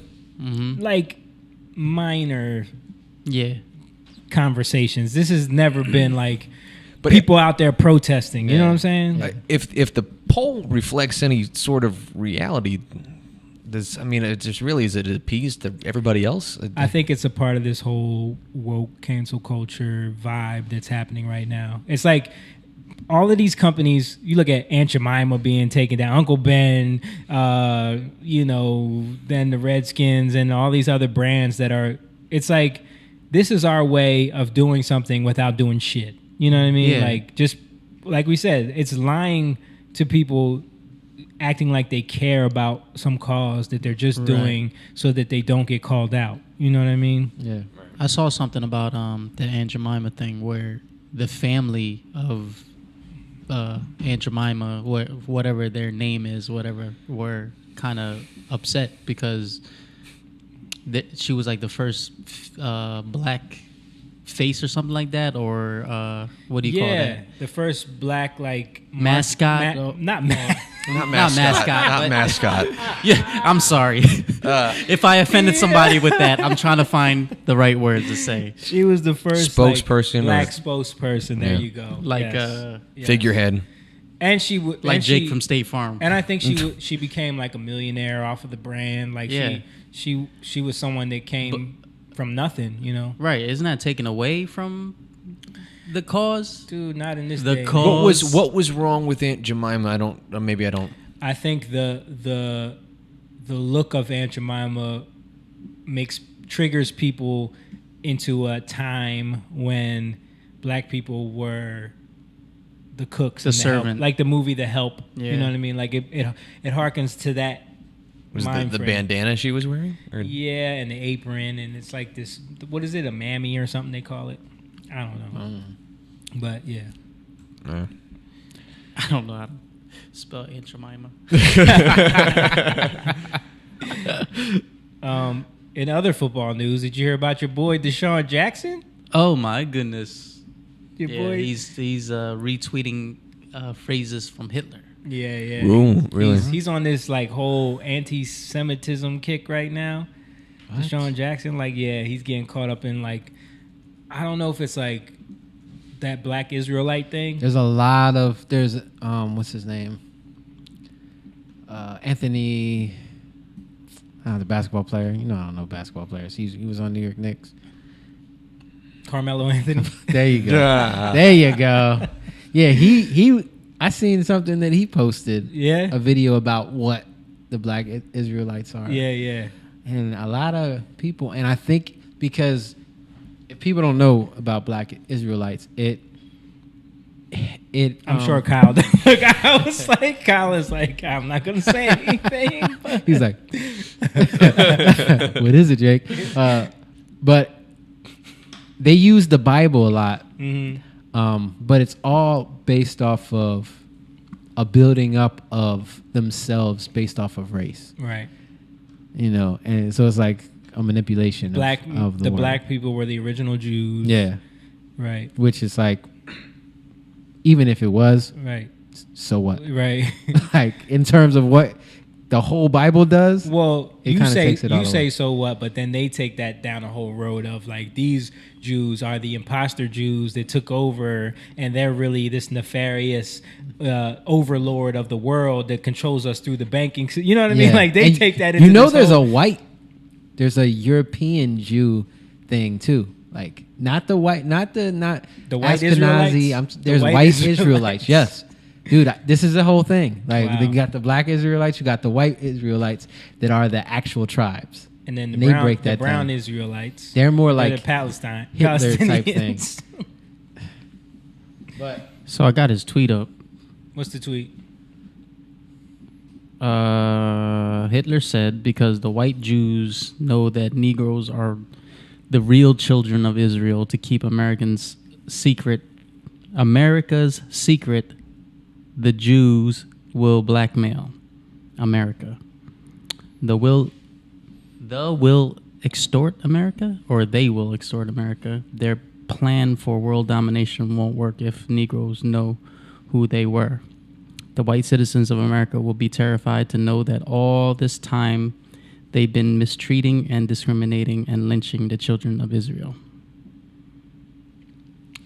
Yeah, what is going on with this new wave of like these young black people that are embracing like this communist Marxist mentality, like out of victim insecurity? What is they're being? I think it has to do with a lot of programming. Yeah, you know, like we're seeing injustice, which there is injustice, of course, but then it becomes hijacked, exacerbate. Like you see all the things that are going on with the news, yeah, but you don't see like what happened in Indiana where that girl got shot, you know, by somebody because she said all lives matters. Like, yeah. You don't see the little 1-year-old boy, that just got killed.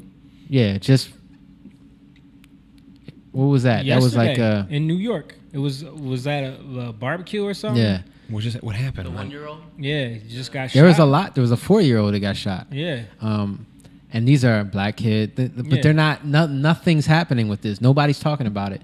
So, I mean, yeah, I didn't know about it. Yeah, because you're not going to see about it because they don't. It doesn't fit the narrative. I mean, that they're yeah, trying to keep in the minds of people. I'm sorry to go back to football, but you see the difference between Deshaun Jackson tweeting something from Hitler and Drew Brees tweeting something about, he stands with the American flag and he's like straight up canceled. Right. And they're defending Jackson. Yeah. Oh, he isn't racist. He's, he's this and that. There's a clear difference on how they're treating him. The thing that you see the most is that you see divides. Mm-hmm. You see, like what we were talking about, you see the nations being divided. You see these two camps forming. Yeah. And like, if nobody cares about Israel, then like if that's not a thing, then why is it such a thing? Right. You know what I mean? All these people are starting to make this such a thing. Like, and you're seeing these black Israelites come up. Like, this is the most I've seen them get any kind of clout. Yep. Before it used to be them just yelling on the street. And it's like, hold on. I remember we would be selling our CDs and they'd come up to us and be like, "Oh, what you, Puerto Rican? You know what I mean? You actually black. Like, you one of the original." They would do the same thing to you.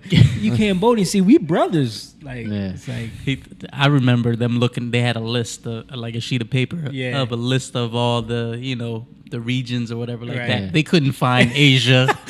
Yeah, but you this though. You this. Yeah, you one of the brothers. But even like their mentality, like when they're talking to people, Deuteronomy 35, read it. Yeah. You know what I mean? And then they got to do, thou shalt not. You know what I mean? Yeah. So it's all pride. Right. You got to see, all they're doing is building you up on your race, on something. On your race, something that's not even real. Something that doesn't matter. We talked about this last, like, race has been weaponized to divide people in such a way where we don't even see that it's an invented thing. Genealogy, like, it speaks about talking about endless genealogies in the Bible. Yeah. So what are we talking about? Right. You got to read the whole Bible and understand what's going on here, or else it's going to be weaponized. And that's what's happening. You got them, they're weaponizing it. Why? Because there's a crack. There's a weakness, right? Yep. So they want to expose that weakness. When you're a victim, they're going to use that to weaponize it against you. And this is what's happening in the world, and it's sad. And then they'll get celebrities, football players, basketball players, whatever, actors, and do you think this is all made worse given the COVID and everything? I definitely think COVID has played a part. Yeah, because I think it people have more exacerbated. time to pay attention to little things. Yep. Yeah. Yep. And not only that, we were at one of the most prosperous times. Prosperity brings, like, if you live in a dirty ass house, right? When you look at what needs to be cleaned, you focus on the big jobs, right? But when your house is just immaculate, everybody wants to come and live with you because your house is amazing, and you start nitpicking at everything and start seeing these little flaws, and you start becoming obsessive. You know what I mean? And not appreciating what you have. You start picking it apart, and now you want something better. You lost me on the analogy. Because this country...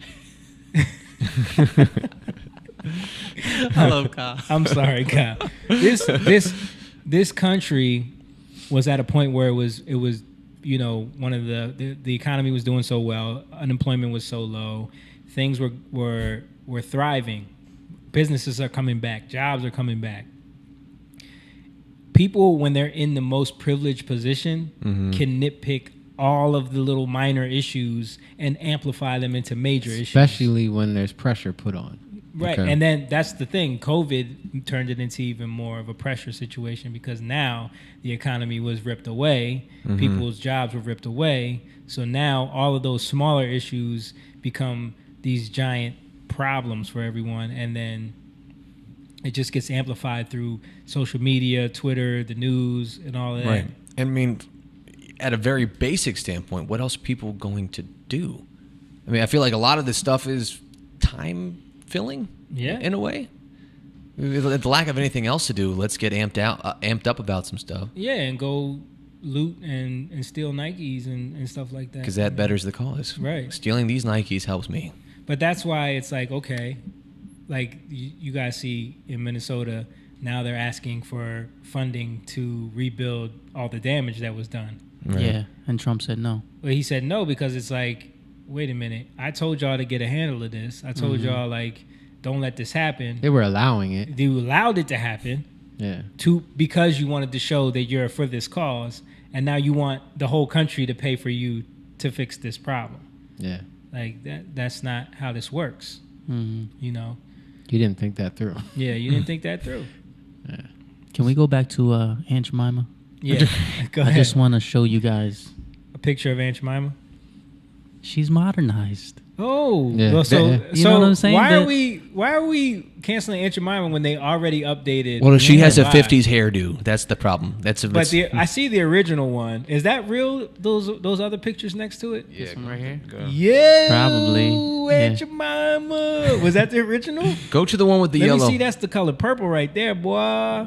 That's not. I don't think that was ever the bottle. What's the That Right one, there, I that's remember right that. Yeah. I remember that one. Yeah. Now you see that look. That's like people look at that as Since 1889. Wow. All right, so they corrected the issue, right Right. but what are people having a problem with now? because They just want to be mad. originally it was offensive. But this is a fight that was fought and won already. I don't know. Bro. Yeah. So is it actually worse to eliminate? What is that? Aunt Karen. Well, Which somebody probably came up with it with the white version. There's a little girl with her head. Where all is it? sad. It's up at the top, home. Here. Right there. Yeah, right there. He This can't one. see, Can't see what you're I pointing know, at. I know. Oh, and Karen, that's gonna be the replacement. Oh, the kids are gonna be upset. I know that I'm batting 1,000 on not knowing stuff lately. What's Karen? You haven't seen the Karen memes? I haven't been paying attention, man. Kyle is so out the loop, man. Karen is the concept of the white lady who is gonna complain to the manager or yeah. call the cops Yeah. or do the I'm telling thing. Joe Rivers on my show, she would have like almost every other week story about, but I didn't know that was a name. Well, it just became a name recently. Okay. They used to name them after the situation. So Barbecue Becky. Gotcha. Yeah. They would name them after what the situation was. Yeah. But now it's become an all-encompassing term, just the Karen, Right. Yeah. So they do associate Karen with, I think, Central Park Karen is the lady that Yes. called the cops on the guy for... That was one of the worst ones. Like, I saw. did you see that one? Yeah. Like, the problem with that one right there was that it exposed how some of these people, these white women really do believe that they can weaponize that concept of, I'm going to call the police and tell them a black man's harassing me. Like, the way she said it, and then the way her voice changed when she called the police. Yeah. It was There's like- an African American man. Yeah. Yo, did you guys hear about the Karen law? I did hear about the Karen What law. is the Karen law? It's a hate crime or something, right? Did they turn it into a hate crime? New if you- law targets Karens and could finally make their behavior a crime. I think it's literally called the Karen. It is. It is called Yeah. the Karen law. See, you don't need all that. Yeah. But go ahead, explain what it is so we can get the full description of what the Karen law is. Let's see if this is an article. Look, that's Central Park Karen in the middle. I love there, these right? these there. pictures of The examples Karen here. meme has exploded across the internet as entitled "White People Have Terrorized Black and Brown People Across the Country." It's a meme that makes light of their ridiculous behavior, and it's also shining a light on their larger issue of racism and racial inequality in the United States. The biggest one, the biggest example of this that we discussed on TriJam that really struck me was there was this black man who had a key trying to get into his apartment, Yeah. and his neighbor didn't believe that he lived there. Yeah, I And saw that one. I mean, common sense. I don't know. People, when prejudice is just trump common sense in the Yeah. most mundane situations. Yeah, I saw one where this guy was like a FedEx delivery guy or something. Did you see that one? Yeah. In the truck, and he had to go into like this complex that the entire complex was private property, I guess. So he had to drive in there to deliver a package, and two old white dudes just like blocked him in and wanted to know what he was doing there and where he was going. He's in a delivery truck. So because he wouldn't tell them, he's like, it's none of your business. Like, because he wouldn't like just tell them, they called the police and like blocked him there and wouldn't let him leave. Yeah, a private community where you have to be buzzed or given the code or whatever like that to get in. And I guess all of them fund that private community because they were saying, we own this street that you're driving on. This is private property. Yeah. You know, and he was like, the guy kept telling him, like, obviously someone had to buzz me in here if I'm in here delivering a package. Like, obviously. Right. So finally, the person that he delivered to came out and told them, and then he let them go, you know. It shouldn't have been all that. Yeah. So now I know what Karens are. the Karen thing is real. The ordinance, the Karen Act, spelled with a C. It's short for caution against Someone have a cute name. exploitative non-emergencies. So they can be prosecuted for. They couldn't find an acronym with a K. I know. They're just making shit up. Doesn't that just fall under like I know it falls under something else. It's already a law, Right. like a false report or or something, yeah. accusation or whatever. But it's trending now, so they gotta give it Yeah, a new you know name. they gotta make These it. politicians gotta placate their audience. You know what I mean? We're gonna give you something. Right. We're doing this for you. Yeah. But Where's Hillary with the hot sauce? pander. Panda. Okay, but on that Panda uppercut. No. Someone should do a remake of that designer song Panda and turn it into Pander Ooh. and show all these situations where people pander. Kyle, I'm putting that on you. All right. I don't want to do that song. I was accused of pandering. Were you? Remember I told you about this? No, what? Oh, man. Tell the story. Again. Tell me again, because maybe I'll remember. All right, so there was this meme that I shared innocently. I mean, what was going The on? black square? Not the black square. That's not even a meme. That's a color. I know, but I just had to throw that out there. You will let that go. You thought it was so stupid. So what happened? What happened? So with the it black was square. It wasn't a black square thing. It was just a meme. I shared it because I thought it was clever in a way, but it was right after George Floyd. He died, and there was a picture of a cop, the cop that was kneeling on his neck, and next to Colin Kaepernick, who was kneeling at the football game, right? Oh. And it was like, why is this kneeling okay, but this kneeling is not? That was that meme. Pretty much what it was that it said, both people are kneeling, but America only sees a problem with the one on this side. Right. And that's not true. Which isn't that true. That is totally not Most true. people saw a problem with the cop. But Right. I get it. Go ahead. Continue. So, I mean, you I- didn't tell me the story, by the way. I didn't? No. I thought I had. Anyway, so... It was your other Puerto Rican friend. And so I shared it, and then someone said something. I don't remember verbatim what it was, but it was the response was this on this side. It was something that was this person was a piece of shit, referring to the cop, and this person no one gives a shit about. About the what he was doing kneeling on the floor. And it's like, apparently in this person's mind it was something that had passed and was old news, so people don't care about it anymore. And it's like, I don't this So some white person accused you of pandering to blacks. Yes. Okay. Yes. Just say that, dude. Like, you didn't want to say that? He went around. Me? Yeah. Oh, I mean, I was getting to the reason why I was accused of that. Oh, okay. I got you. because I defended that this Kaepernick is still a symbol of a movement for people. Yeah. And so it does matter to folks. It's not something that people don't give a shit about. Right. And I mean, I know firsthand, having, as I've surrounded myself, with a lot of, black culture and friends and people I've loved very much. And they still talk about what this act means. Right. And to them. So, then this white person accused me of pandering to my audience. Pandering to your audience. Yeah. I can see how that would happen. I can see how people would misconstrue that. Yeah. You know what I mean? Because a lot of people can't separate the fact that you are really connected to black culture. Right. You know what I mean? Like, you are kind of mixed up in it. You're a musician, like some people can't reconcile that, so they have to consider it that they consider that everything you do is pandering to that or trying to build that up in some way or show them that you're worthy. You know what I mean? Right.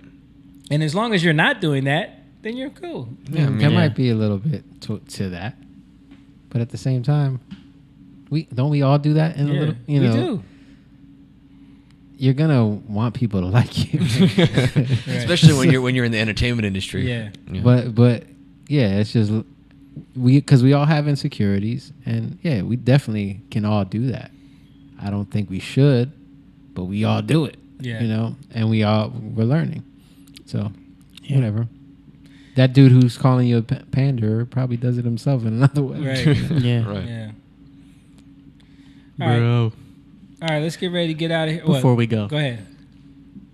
Show this. Show this.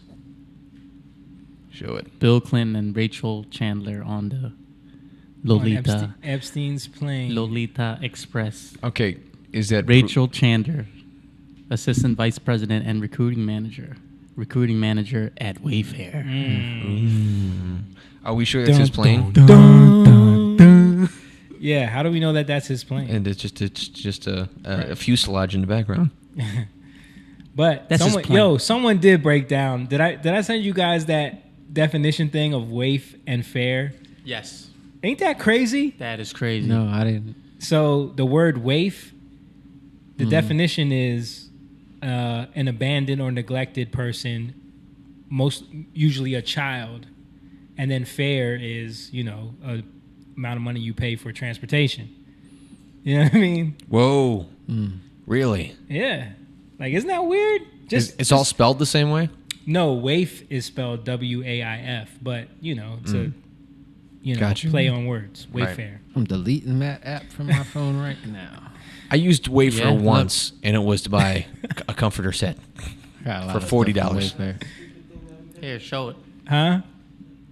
Oh, show his thing. Well, I just got waif. What were you saying, John? Oh.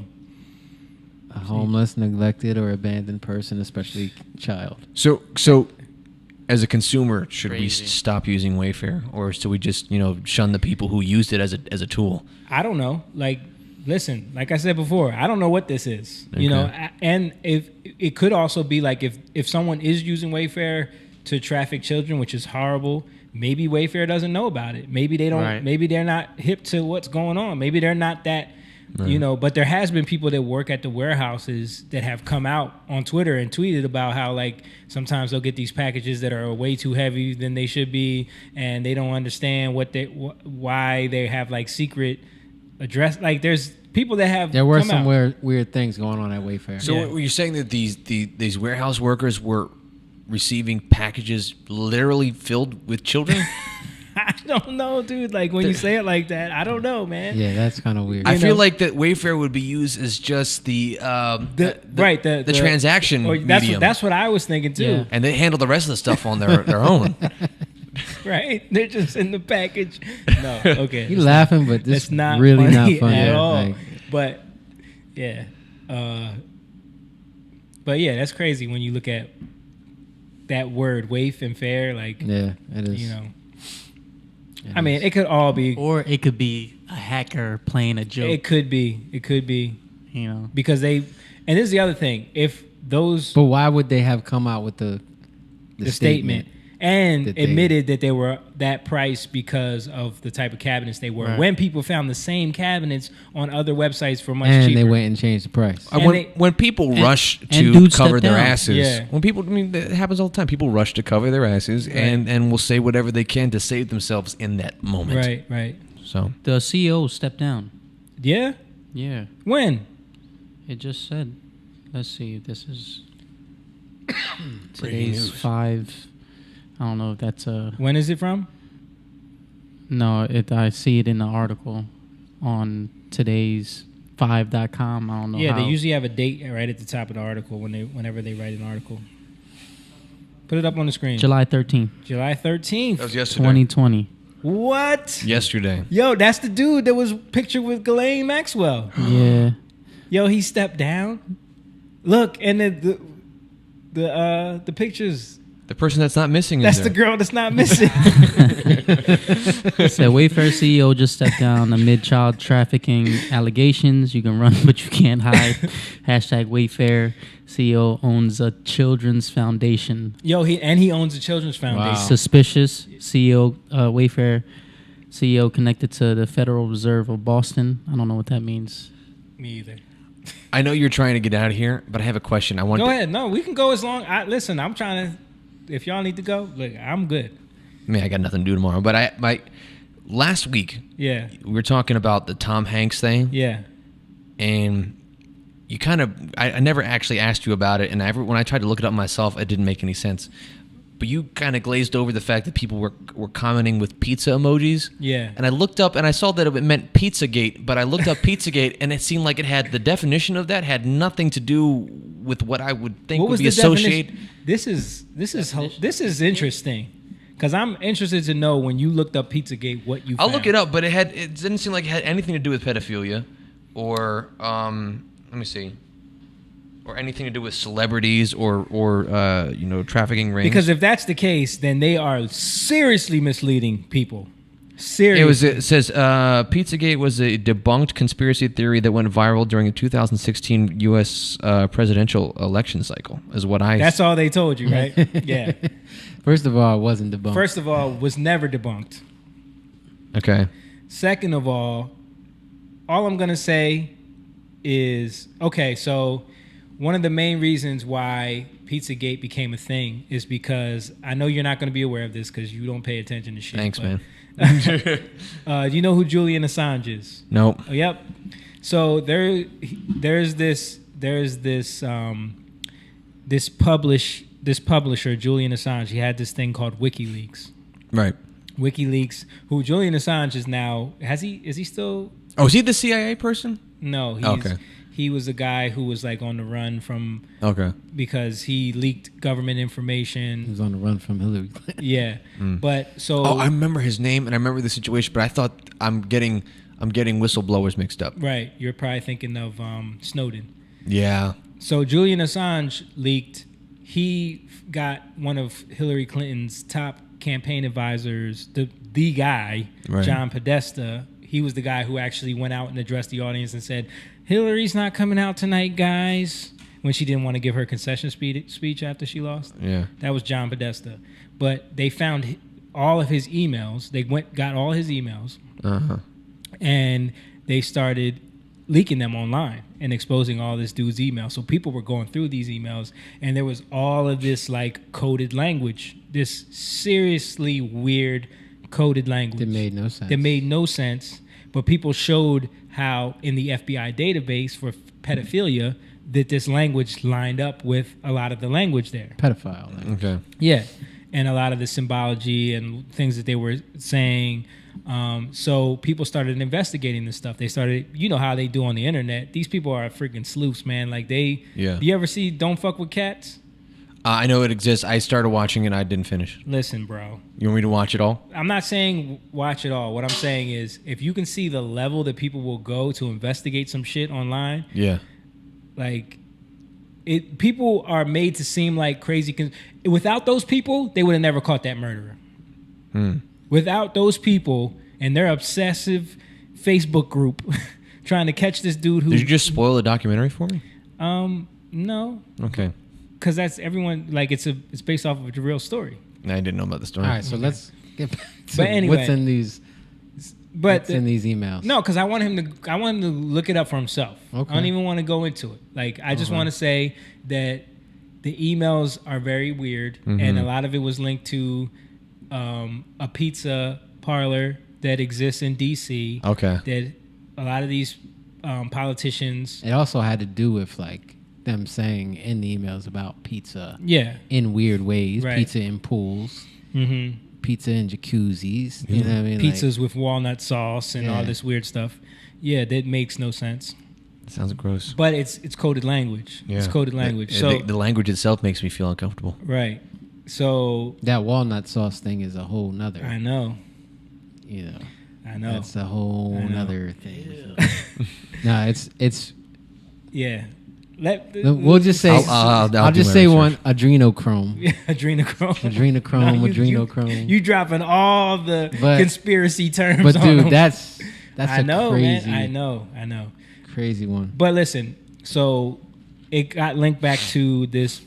First of all, there's this pizza parlor where the dude was in Forbes magazine. The guy who owns this pizza parlor was in Forbes magazine as one of the 50 most influential people in the country. Yeah. How? Yeah. He's a pizza shop owner in DC. But he knew he was connected to He's connected to a bunch of people. He's connected to his boyfriend. His boyfriend was the guy who owns Media Matters or started Right. Media Matters, Right. which is a political fact checking thing, I guess. What's that documentary? Out in the shadows. Out of the Shadows. Out of the shadows. Maybe. Yeah, I'll send that to you. All right. Out of the Shadows goes into. I'm looking for it and I can't find it. Dude, you bro. can't. The shadow band. You got to have the link for it. It has Out of the Shadows got like 10 million views in a week, and no one can find it on YouTube. It's a documentary that someone made. It was a free documentary for YouTube, and Yep. it's Yep. gone now. No, it's still there, but you can't find it if you search it. Yeah, I can't. You have to have the link. Oh, okay. So Yeah. you would have had to save the link prior Yeah, I to have it it, being yeah. unlisted. Yeah. Okay. So it's not unlisted. No. No, YouTube won't let you find it. Then, okay. I mean, and when you unlist something, you can't find it via searches at all. I find all Ninja Turtle stuff. It's not unlisted. It's not So unlisted. how- It's shadow banned. Oh. It's a real thing. Like they do it all the time. It's shadow banned. They do it to. They'll probably do it to our podcast. I'm being real. Like they'll probably do that. They suppress numbers and they make it so that people can't find it if they search it because So why are we going on YouTube? because you know Don't China own a part of YouTube? probably I don't know. I never heard of that. That's what my brother told me because we were talking about TikTok and stuff like that. I know China just bought a bunch of Hollywood, like about Hollywood studios and stuff. Yeah. Well, they had their hands in it, you know. Yeah. I see the Dude, the I just China I just saw influence. something on Twitter. Matter of fact, Tim Pool did a video on it showing how if you buy an NBA jersey from Nike and you can customize the jersey to say any phrase, right? Mhm. If you put "Free Hong Kong," it won't let you. That's the only phrase it won't let you put Wow. on the jersey. Wow. And this is Nike. This isn't. Wow. This is the NBA's website. This isn't a Chinese website. This is the NBA's website. So you can put any customizable phrase on these jerseys, and people are showing it. Like they're going on there and showing you that they type it in, and it says this is not available. But any other term you can put on. Well, There. Can you put? they make their stuff in China. Never mind. Yeah. And they know. China funds them. Remember the whole we talked about this Yeah. before when they were playing out there and how you couldn't say nothing bad about they couldn't speak out about the Hong Kong protests and the commissioner that did was it the commissioner or the coach of I don't think it was a coach. no The Spurs, the so- Spurs president or something. I don't know. I don't think it was a president. Anyway. Either way, that dude. Tom Hanks. Tom Hanks, look into it. Look into Pizzagate for real though. All Like, right. don't just look at the definition because I'm gonna send you that documentary. Yeah, Okay. no, it's long though, bro. You gotta. How would I have like 4 hours or something? No. No. It's like an Maybe hour like an something. hour and a half. That's Yeah. not long. Yeah. Yeah, I don't know why. So you think I have the smallest attention span? Yes, yes. He thinks our 20-minute clips are too long. So What 20-minute clips? the ones on our YouTube, we have some clips on there about Moan's penis facial video. Oh yeah. I want to see some of these clips up, the new ones. Yeah, I'm gonna put them up. Don't worry, Okay. man. I'm trying to get it all organized. Look, John John's about to start working that stuff for me, so Very I'm cool. gonna send him all the stuff. Steve said he wants to edit videos now. Yeah, so Steve wants to edit videos. He's been saying that for 10 years. I know. That's But cool. Maybe once he gets a laptop, we can actually get him. I can't. I mean, the cool thing is like James is like the subject of 50% of them. I know. It's I know. great. And he's not here today, man. He got busy, but he wanted to talk about all this stuff. Me and him had this long ass conversation earlier today. Oh, I feel bad now because now someone who actually knows what you're talking about can't be here. It's not your fault. I mean, yeah, you're right. You could have still been here and Yeah. him at the same time. Yeah, but no, I'm sure that he probably would have had a lot more to say than me on No, but it's good to have somebody from your perspective. Yeah. Yeah, man. what the person doesn't know anything. I feel like I look like a doofus the entire time. No, man. An uninformed No. loser. It's No. okay to be uninformed. You know what's funny is I think most of the stuff we talk about, like people are like, what are they talking about? So we don't like. It's not every day that people know this stuff. We've been looking up this stuff for a long time. You know what I mean? But Yeah. You know, I think my dad is like kindred spirits with y'all when it comes to this stuff because just tell them to watch, man. I'll tell him watch this. Except for he's a Trump supporter, so he might not like the first half of it. But Because we talked about Goya. well, He's a Trump supporter? yeah, he is. I support our president. You should tell him to watch then. Really? Yeah. I think he might see some things between lines here, and just make an inference based off of like whatever. He'll Off of what? I don't even want to go into it, but he'll find a reason to be upset by it. But, Okay. But I mean, I love my dad, but you know, we don't always agree on. I mean, I don't talk politics with my family. At all? No. Why? That is the total opposite of my family. That's all I talk about with my late dad. Yeah. You know. Yeah. It's not something because I try to avoid as much points of contention as possible. I don't like arguing because the thing is like I know I love my dad to death, but I know how he is. Second he gets pissed off, it's going to last all day, and I just don't want to deal with it. So I just I don't want to. I don't do that. It's funny. You guys got to find a way to have some real conversation about things, though. Yeah. Can't get pissed What were you off. gonna say?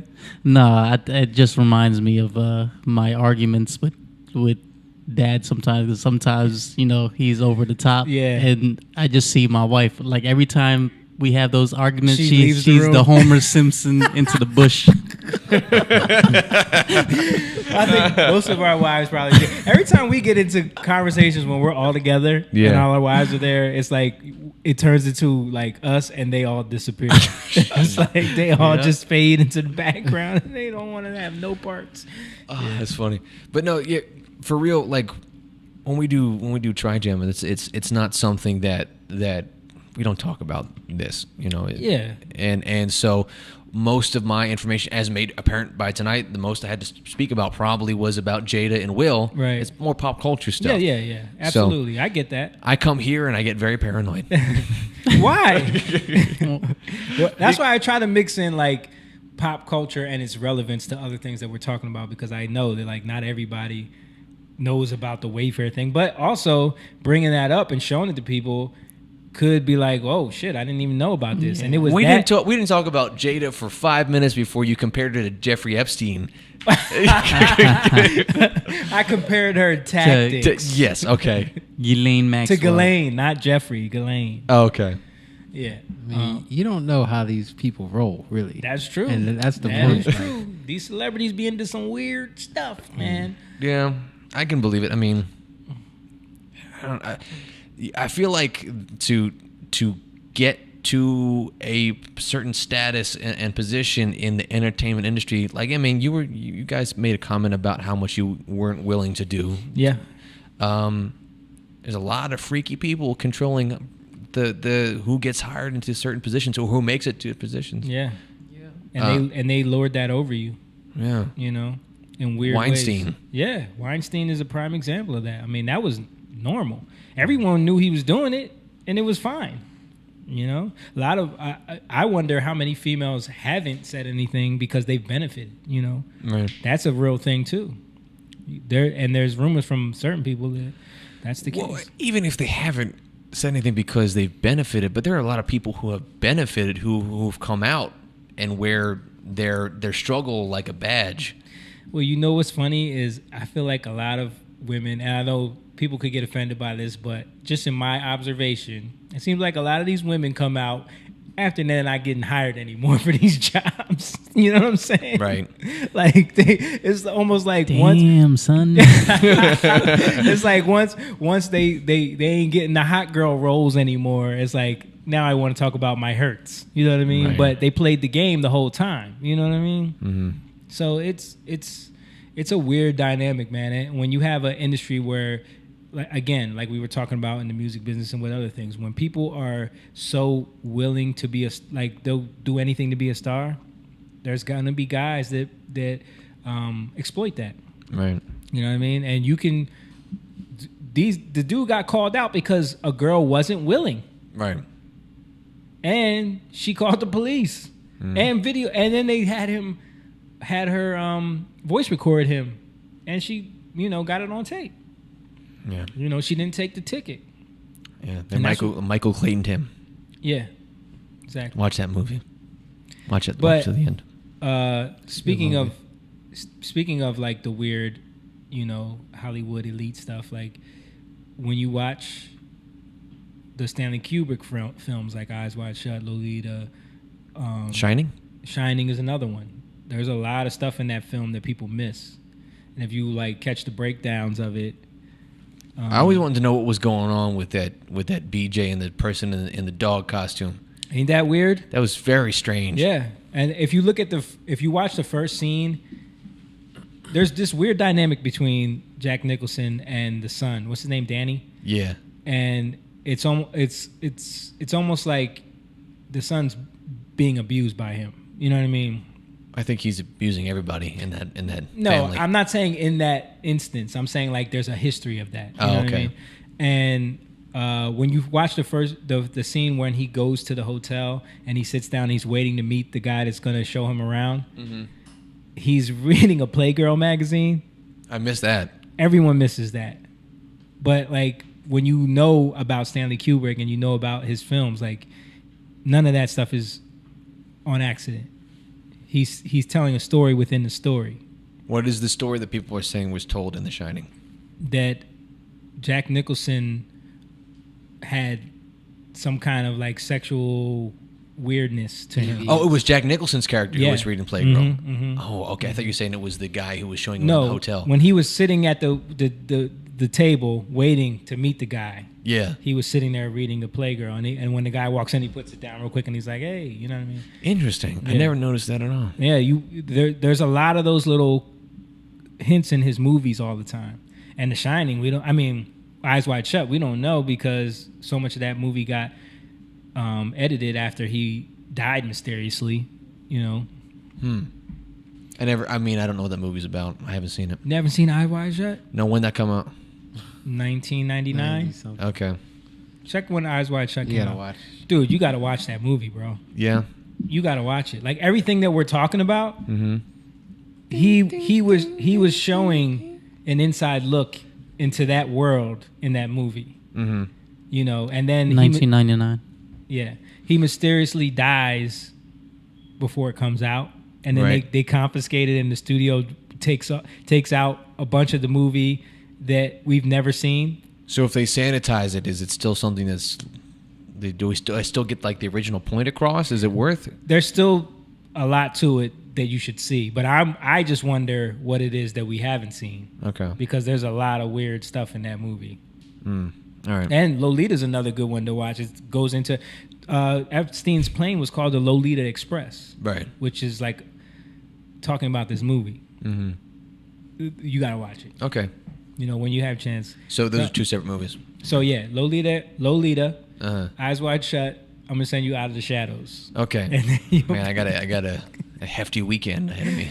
But yeah, before we get out of here, tell everybody what you got coming up.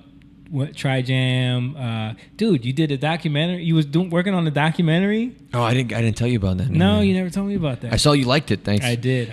There was it was something that I was working on. It was like 2 years ago. It was a documentary that I was in the works of making, called Soul Survivors: Last Man Standing. Mm-hmm. The subject was going to be about Otis Williams of the Temptations when things were still cool, Duke Fakir of the Four Tops, and Henry Frambrough of the Spinners. And what the common thread, besides them being in these R&B supergroups, is that they're all the soul surviving original members of those groups. of the original lineup of these groups. And I wanted to kind of put a camera into this life on the road. So were you filming this stuff yourself? Like I was going to. Oh, okay. Yeah, a lot of the B-roll that you saw in that crowdfunding video was just stuff that I was getting as I was thinking about stuff, and just in my normal, times hanging around everybody at their shows and stuff. It wasn't really official; it was just supplemental footage I was doing. But it was just I wanted the viewer to get just kind of feel like what it must be like for these people. All their brothers and their friends are dead, and they've lived this life of touring as this group, and then they're the last one there with all these new guys. It's a weird dynamic. It's crazy. It's got to be very strange. And what is the investment in it besides something that's monetary? What is it? What is the drive that keeps this going past past the passing of all of your friends? How is it lonely? Can you relate to these people? Do you feel like they're not really that they should be appreciative of what you built? Like, it's a weird thing. Do you view them as legitimate members of this group? No way. And how do the people in the group feel about their role in it? Do they feel like guns for hire, or do they feel like do they contractually get a piece of the group now, or do they? Well, they probably wouldn't get anything as far as like old royalties. Not the old royalties, but I'm saying, like, do they get a percentage of? They get a paycheck. I know that. They're hired singers, but they. I have a question about that, because when I watched this, I immediately felt like we had something to do with this not happening. What do you mean? Because you said one of the people backed out. It wasn't that person. Okay. It wasn't Otis. Okay. I just narrowed it down. But the story of why the person who changed their mind. The story of why that happened is a little bit more personal, and they haven't come out with it yet. So we can talk about it offline. No, I don't want to talk about it. I was just worried when immediately when I watched that, I was like, damn, we ruined Kyle's. No. This stopped happening way before I even came here and did that interview. Okay, cool. Yeah, but it was something that I thought that it was a story that has not been told. Just I can't help but feel like I remember one moment. I was going up. You guys have played at the Keswick before, right? Mm-hmm. So you're familiar with that really crappy backstage area. Mm-hmm. It's very narrow, multi-floor. We don't know what you're talking about. We love the Keswick Theater. It's like, we know exactly what you're talking about. All right, I didn't know. But so at the he didn't even switch the camera to me. That was all pointless. But it's like. What? No, he's laughing at John. Oh, okay. You know how, like, on the second level of backstage, there's like the smaller dressing room that's right adjacent to the stairs. Yeah. And in that corner of this dressing room and this bathroom. Mm-hmm. I remember after the show, Duke Fakir, he had previously injured himself, and he was actually performing most of his shows on a stool and being wheeled around. Which really shows to me, like, a lot of this is he's doing this out of necessity. Mm-hmm. If it weren't for him, probably his group probably wouldn't be out there. Right. Because the people expect to see something that they consider legitimate on stage with these newer faces. Mm-hmm. despite how long these people have been a part of these groups. Sometimes it doesn't matter. You have someone, Terry Weeks of the Temptations has been a Temptation for 22, 23 years, and he's still viewed as the new guy. Right. You know? Right. And but anyway, I'm coming up the stairs after the show, and I'm just seeing Duke in this chair in the dressing room by himself, looking kind of like reflective. And I mean, I don't know if he was reflective or not. Maybe he was just tired. But the image of just you can't help but think of seeing this guy sitting right there. There's a plethora of possibilities of what this guy is thinking, what he's experiencing. I remember at the same show, the Four Tops were getting ready to do their show, and the other three, the younger guys, were kind of just messing around, joking with each other, and he's trying to get their attention. And my view on that situation, again, this is my view, it might not be actually what was going on, but it was almost like the younger folks not paying attention to the older guy who's telling them what to do. In that moment, I was like, I can't imagine what he must be feeling like. Yeah. What this situation represents for him. How much does he miss everybody who probably didn't treat him like this? Yeah. There's just a whole range of emotions and a whole so many different things that I wanted to put together onto film. Sound like it would have been a good concept, man. I'm sorry it didn't work out for you. I didn't mean to go at length for 10 minutes. No, about it's it, all but good. It's all good. I was interested. I just wanted to make sure we didn't ruin it for you. No. But then Tri Jam comes back in 2 weeks. Tri Jam's back in 2 weeks. Yeah. Hopefully you'll have us on there at some point, right? Yes, we're starting it off at since CSB, the Connecticut School of Broadcasting, is currently closed. We have no idea when it's going to open back up. I'm actually going over there tomorrow just to get some of my stuff that I need. Because it's been locked in there for months in their storage closet, but we have no idea when the school's opening back up.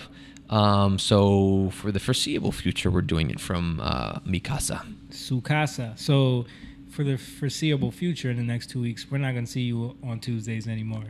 Probably not, unless That's we a wrap. Take a day off. Yeah, but it's been fun while it lasted. Yeah, we appreciate you helping us out, man. Yeah. Unless you move your podcast. Yeah, you could always do your podcast on another day. That would. Yeah, that goes both ways. No, we can't. We don't have. This is the only day we can do it. I mean, we'll figure something out. I'm gonna stay around. I can come here more than just on Tuesdays. I know. Don't make us. Hey, can I say something? Yeah. It's been running pretty smoothly, except for John spacing out. John spacing out on us. So maybe it was Kyle on the computer. No, I'm playing. It definitely isn't. We have a way more faster, succinct setup right now. Faster computer. Yeah. John's got the faster computer. Yep. And the CPU usage has been at what this entire time? Do you think average? Most of that right now. Video. 3.9. We could talk about all this off camera. Yeah, we sure can. Oh, yeah. Oh, I mean, yeah, sorry. All right, guys. See Jake's face glazing over. Yeah, go ahead. Say what you need, man. Say what you need. Say what you need to say. I just want to thank everybody for all the love. I watched, the latest episode, and I appreciate you guys. Yeah, man. And everybody, commenting and sending me messages. I appreciate it. And that's all I'm going to say because I'm getting emotional right now. That is why I'm not on camera. Hey, we love you, man. Yeah, we do. Yeah. And we actually had a genuine time, reflecting on our memories with your dad and everything. And, he's a huge part of our lives, too, Yeah. That's why I was sad when you didn't tell me, you know what I mean? Yeah, I sent the link. I'm sorry I didn't, Yeah, it's all good. I was messed up. I know. It was rough. So. But we're gonna wrap it up, guys. It's a good one, man. We talked for a long time. It's 11:22 already. It sure Jesus, is, man. So listen, love you guys. If you're on YouTube, look, all the people on Facebook, can we get y'all to go on YouTube and subscribe? subscribe over there, like, comment, all that good stuff, please. And please. We're gonna be putting up more stuff, more content. We're working on new ideas.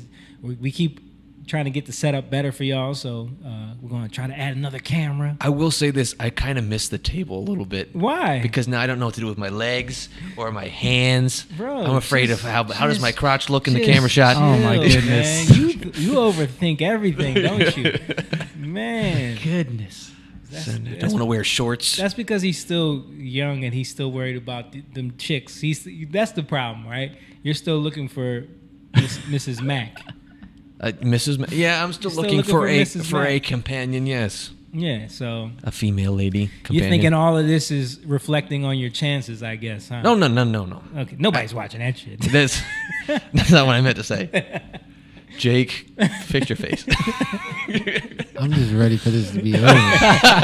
Jake's ready to go. This has been dragging on and on. It's one of the longest episodes in a long time. Okay. This happens when I'm here. Let me end it. All right. Okay. By the way, I'm just kidding. By the way, go to Patreon, patreon.com/youngliontv. Become a member. We appreciate everybody who's been watching. I haven't even been checking this. Have you checked the chat at all? I have, but no comments. His phone's dead now. It's been 3 hours.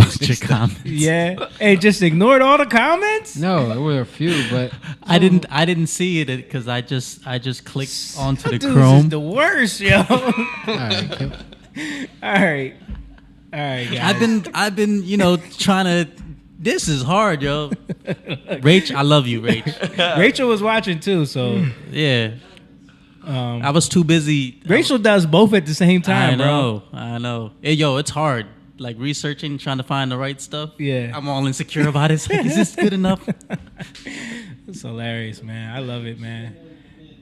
Huh? She has been doing. She did 60 episodes, man. Yeah. John's first episode. You did good though, man. Good, bro. I gotta give you your props. All right, now let's leave. Okay. All right, guys. We love you. We'll see you next week. We're out of here. Young lion, go live, yeah. Young lion, you rich, yeah. This kingdom has room, yeah. Go and fight people now.